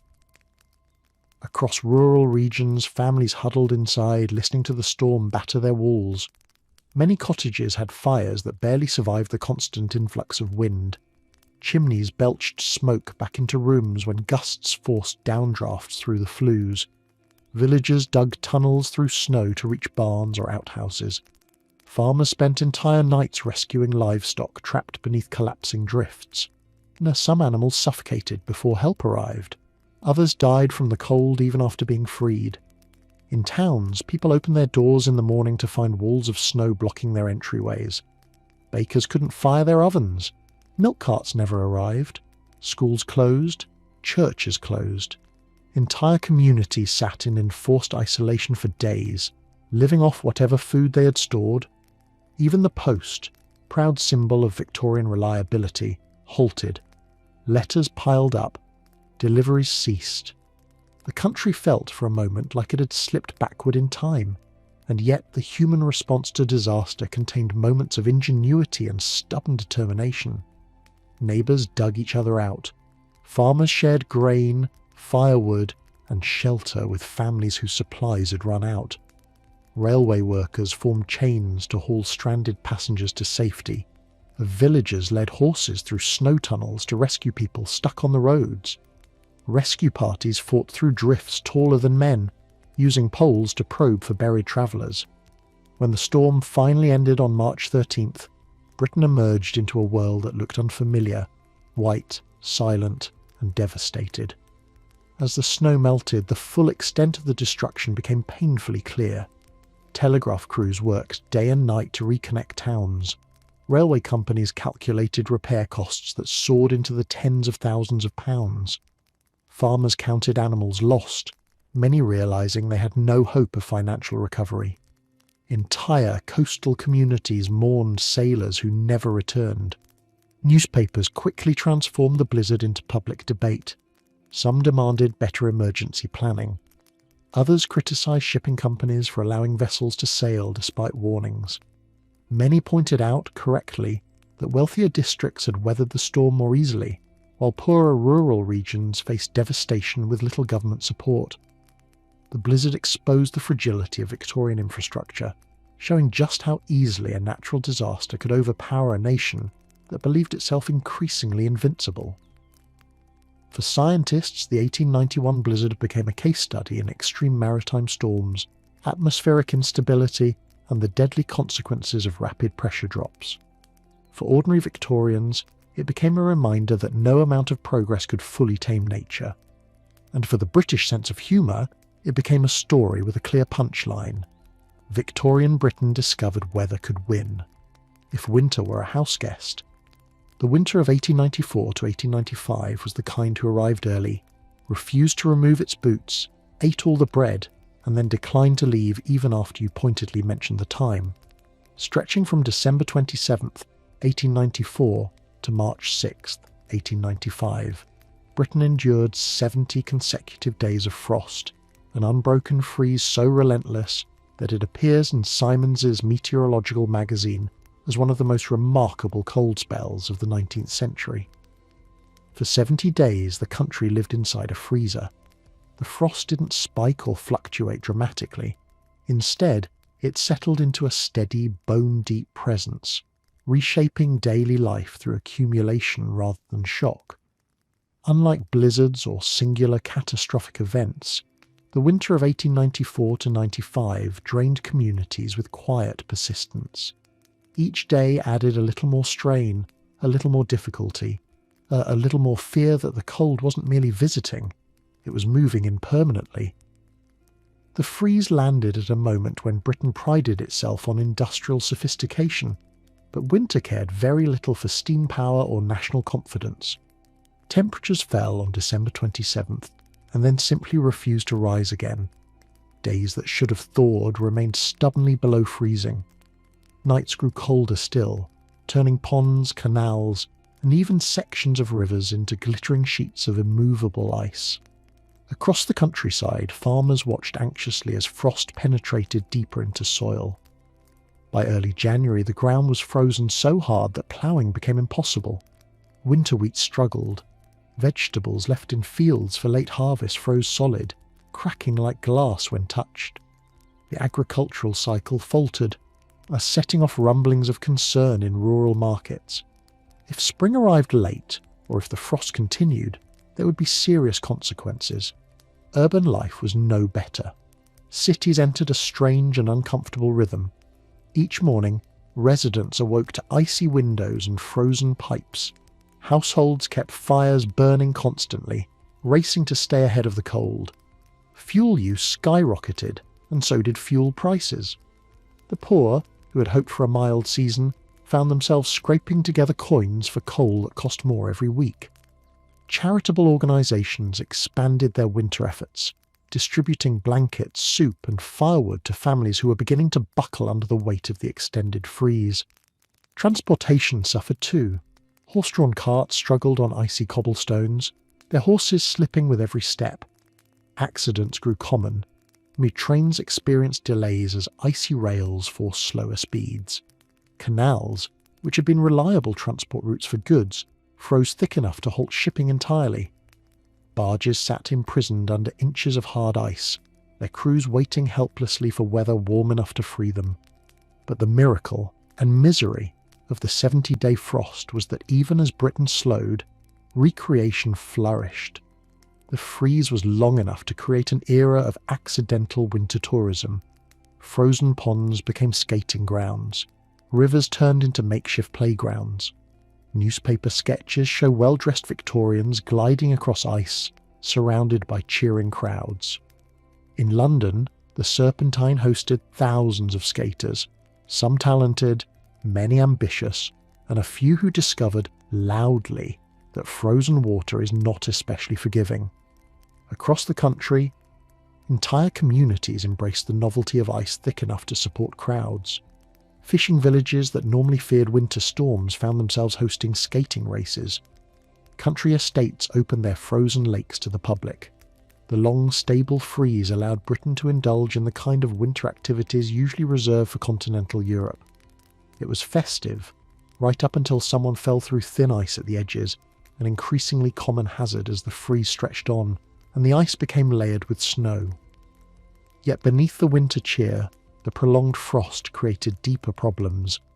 Poor ventilation from constantly burning fires increased respiratory illnesses.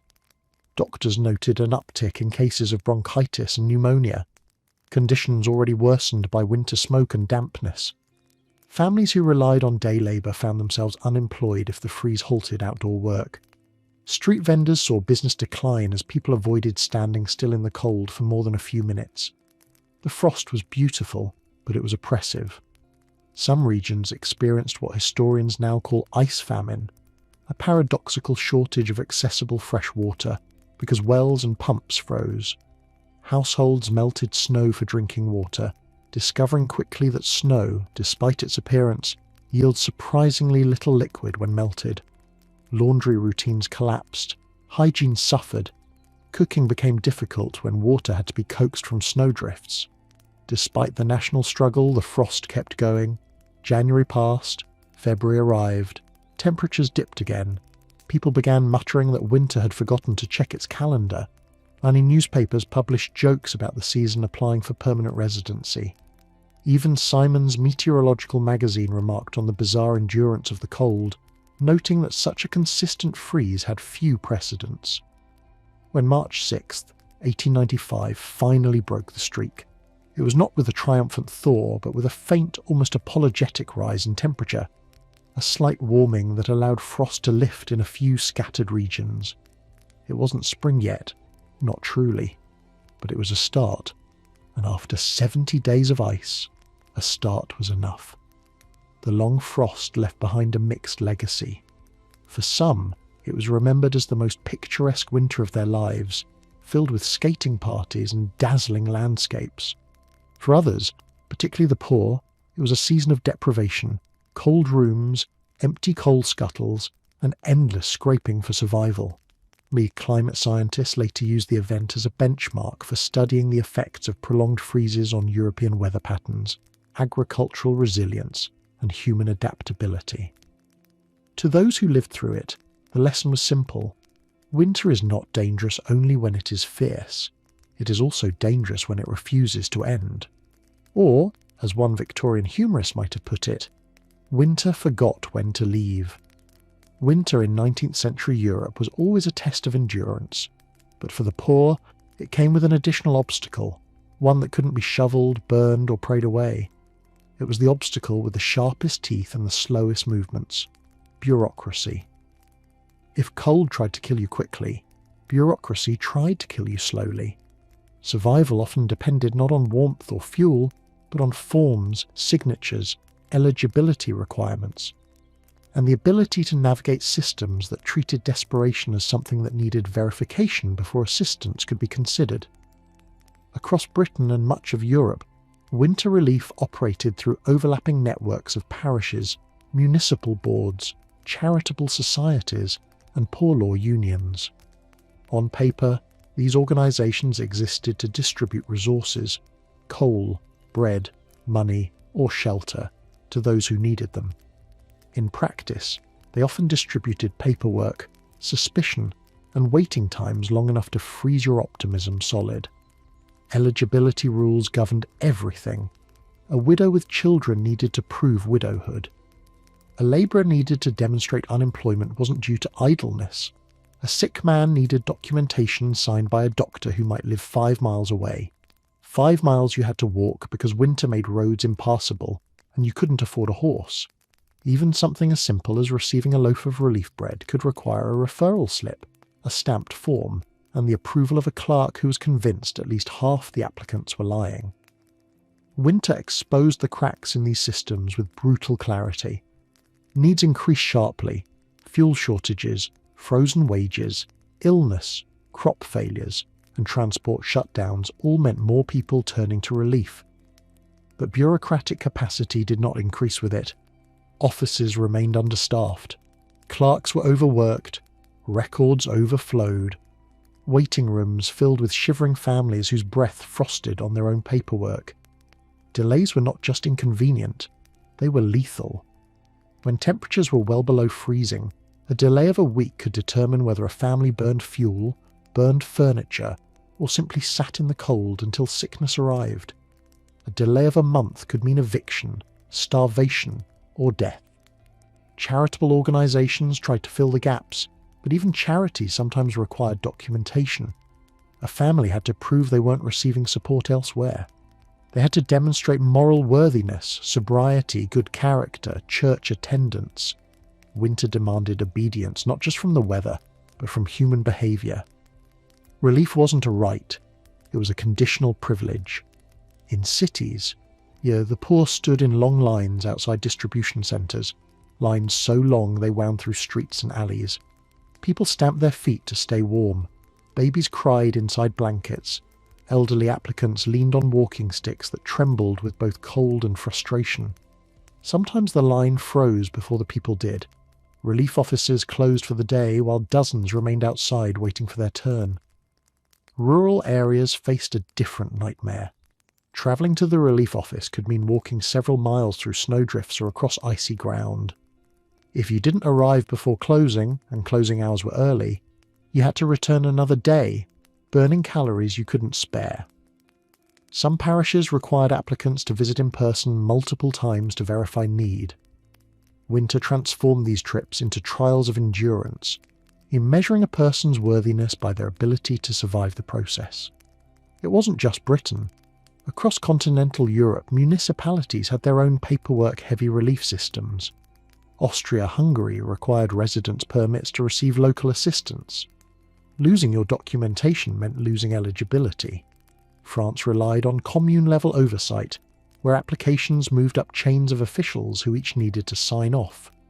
German cities operated with alarming efficiency in sending applicants away if forms were incomplete, wrongly filed, or missing proof of residency. For people already weakened by hunger, illness, or cold, these systems became nearly impossible to navigate. A widow with frostbitten fingers struggled to write her name.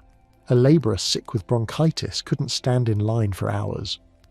A mother carrying 2 children couldn't walk 5 miles through a snowstorm because the parish board wanted clarification on her household situation. And yet, relief officials often interpreted difficulty navigating the system as proof of irresponsibility rather than desperation. Bureaucracy insisted on order in a season defined by chaos. It demanded paperwork from people whose homes had no heat. It required repeated visits from families who could barely walk. It expected compliance from those who were fighting for their lives. And winter, unhelpful as always, magnified every inefficiency. When relief finally arrived, coal tickets, bread vouchers, small cash payments, it often came too late to prevent suffering. Clerks logged each transaction with careful handwriting, and sometimes noting the tragic details that accompanied them. Applicant's child deceased, husband lost to illness, family without fuel for several days. These notes read like quiet indictments of the system itself. Even the physical environment of bureaucracy seemed designed for discomfort. Drafty parish halls with stone floors, cold offices where windows didn't seal properly, relief counters positioned so applicants had to stand rather than sit. Meanwhile, behind the desk, clerks worked beside fireplaces while applicants shivered on the other side of the room. Yet for all its flaws, bureaucracy was still one of the only mechanisms available. Without it, relief distribution might have been arbitrary or corrupt. With it, survival came wrapped in administrative frostbite. Winter didn't just threaten bodies, it exposed institutions. And systems designed for normal times buckled under seasonal strain. Rules meant to maintain order impeded urgent care. Procedures created to ensure fairness instead created barriers.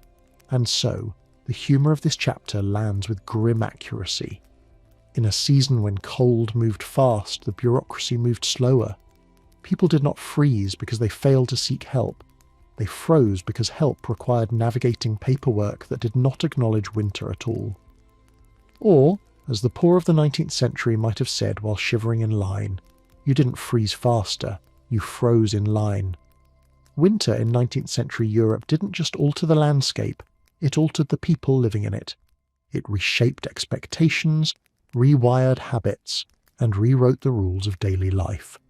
For months at a time, each of the season forced millions into a kind of psychological crouch, one where comfort felt like a rumour, hardship felt routine, and the mental boundaries of normal shifted dramatically. Winter was not simply endured, it was internalised, transforming how people thought, acted, planned, spoke, and even dreamed. One of the most striking social shifts was the normalisation of discomfort. Cold homes weren't a failure. Freezing mornings weren't an inconvenience. They were simply how life worked between November and March. People woke expecting to see their breath across the bedroom, to break ice in their water basins, to feel numb fingers before the fire was coaxed back to life. A warm room was not a baseline. It was an achievement. The season trained people to treat basic comfort with suspicion, as if warmth itself were an indulgence that couldn't be trusted to last. Daily behaviour adjusted accordingly. Every action was measured through the lens of energy conservation. Movements slowed.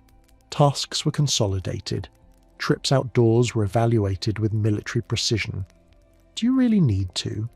Will you survive the return journey without crying? Can the errand wait until a day when the wind isn't actively mocking you? People became winter strategists. They planned routes that minimised exposure. They gathered in the warmest rooms like migrating animals. They ate meals quickly so they wouldn't lose heat. They developed an instinctive talent for identifying the exact position in a room least vulnerable to drafts. A surprising amount of social interaction revolved around sharing these tiny survival techniques. Yeah, winter created a kind of communal knowledge base: where to stand, what to wear, how to sit, how to breathe, when to move, when not to move. The cold turned everyone into amateur physicists of their own suffering. But winter's influence extended beyond logistics. It reshaped emotions and attitudes. People became more cautious, more serious, more restrained.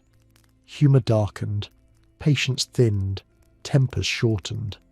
A dropped bucket, a blown-out candle, or a mislaid glove could trigger disproportionate frustration, not because anyone was unreasonable, but because winter lowered everyone's resilience by draining them slowly, hour by hour. The cold didn't shout, it nagged. Communities responded by reinforcing social discipline. Disorder was dangerous when resources were scarce. Harmony mattered. Winter created an unspoken expectation. Everyone must behave because the margin for error shrank dramatically. Gossip softened. Public drunkenness became more frowned upon. Petty disputes were set aside or postponed until warmer months. One historical observer joked that quarrels thaw in spring. Winter demanded unity, or at least quiet coexistence. Even speech patterns shifted. People spoke less, to conserve breath and warmth. They used shorter phrases. They murmured rather than projected. Quiet households weren't always peaceful. They were cold, conserving energy like hibernating creatures. Nights grew longer, but conversation grew shorter. In wealthier homes, winter encouraged introspection, reading, writing, mending, and indoor hobbies. In poorer homes, it encouraged silence and physical closeness. Families sat together not because they sought intimacy, but because spreading out across a room was simply inefficient. Winter rearranged the geography of households. Everyone gravitated toward the warmest square yard of space. Dreams changed too. People recorded thoughts of warmth with surprising obsession, memories of summer fields, fantasies of spring crops, recollections of warmer countries they had never actually visited. Winter turned the mind creative through deprivation. Imagination became a heating system when firewood ran low. Winter also sharpened social hierarchies. The wealthy might complain about boredom or chilly study rooms. The poor feared death. That awareness shaped behaviour. The well-off performed generosity more visibly. Philanthropic gestures increased, not only from compassion, but because winter made suffering impossible to ignore. Meanwhile, poor families behaved with almost ritualistic frugality, saving crumbs, repairing clothing obsessively, extinguishing candles early, rationing conversations about food to avoid distressing children. One lesser discussed behavioural shift was the seasonal quieting of ambition. Winter shut down plans. People placed dreams, goals, and projects into a kind of mental hibernation. Big decisions were delayed, journeys postponed, marriage negotiations slowed, apprenticeships paused.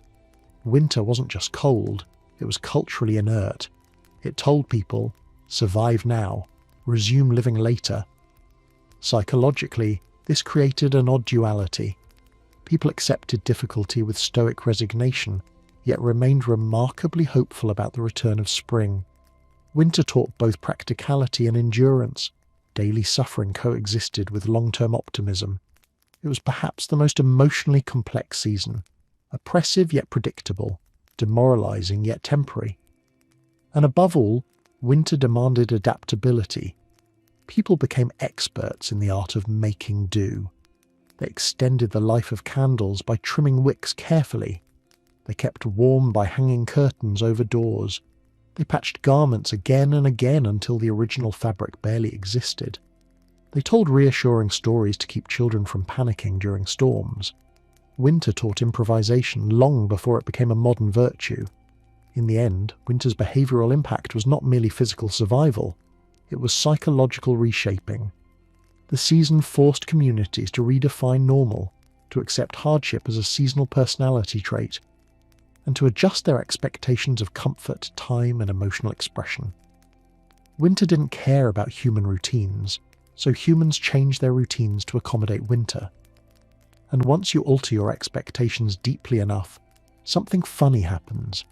Comfort starts to feel not just rare but almost suspicious, like a trap or a test. Or, phrased in the humour of the era, comfort became suspicious. Winter in 1800s, Europe was not just a season. It was a shaping force, a sculptor of societies, institutions and expectations. To survive, it wasn't only to endure the cold, it was to navigate the systems, habits and compromises that emerged because of the cold. By the end of the century, winter had quietly done what governments struggled to do openly. It had reshaped Europe through pressure, necessity and repetition. The good news? People survived. The bad news? They survived by learning to lower their expectations until warmth felt like a rumour and comfort like a privilege reserved for mythological beings. One of the most lasting consequences of winter survival was the development of early welfare infrastructures. So many families fell into crisis between November and March that relief systems were forced to evolve, not out of benevolence, but out of accumulation. Every winter resurrected the same problems: hunger, fuel poverty, illness, unemployment, and transport paralysis. Governments, parish boards, and municipal leaders began building responses not to solve winter, but to manage the damage it caused. The poor law system hardened into a year-round bureaucratic machine largely because winter made human vulnerability impossible to ignore. Houses filled with smoke and frost. Work collapsed with the weather. Children fell ill at higher rates.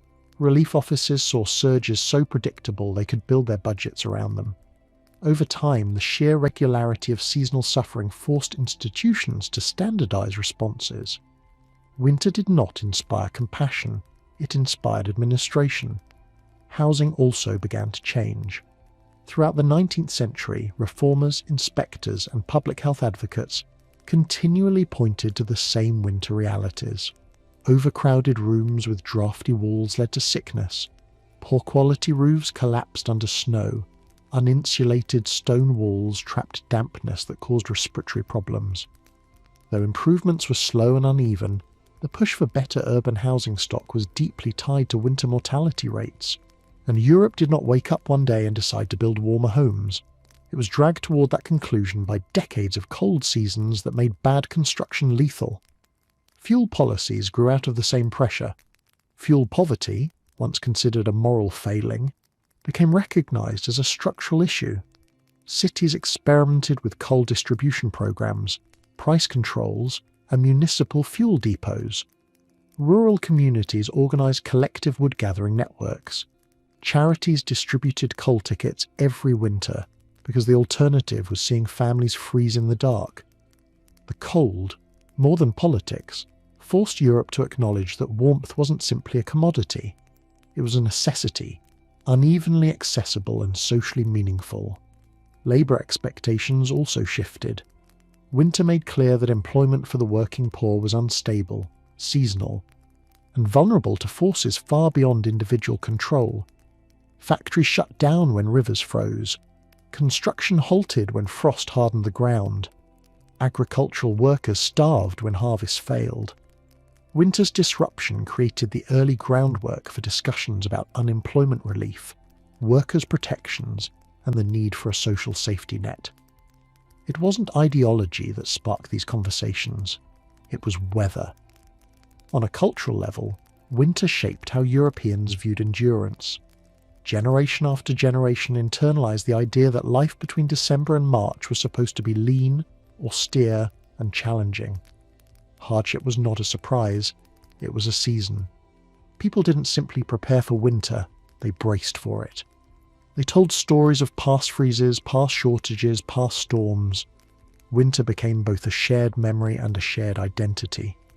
It left emotional marks as surely as it left physical ones. This normalization of struggle influenced behaviour long after temperatures warmed.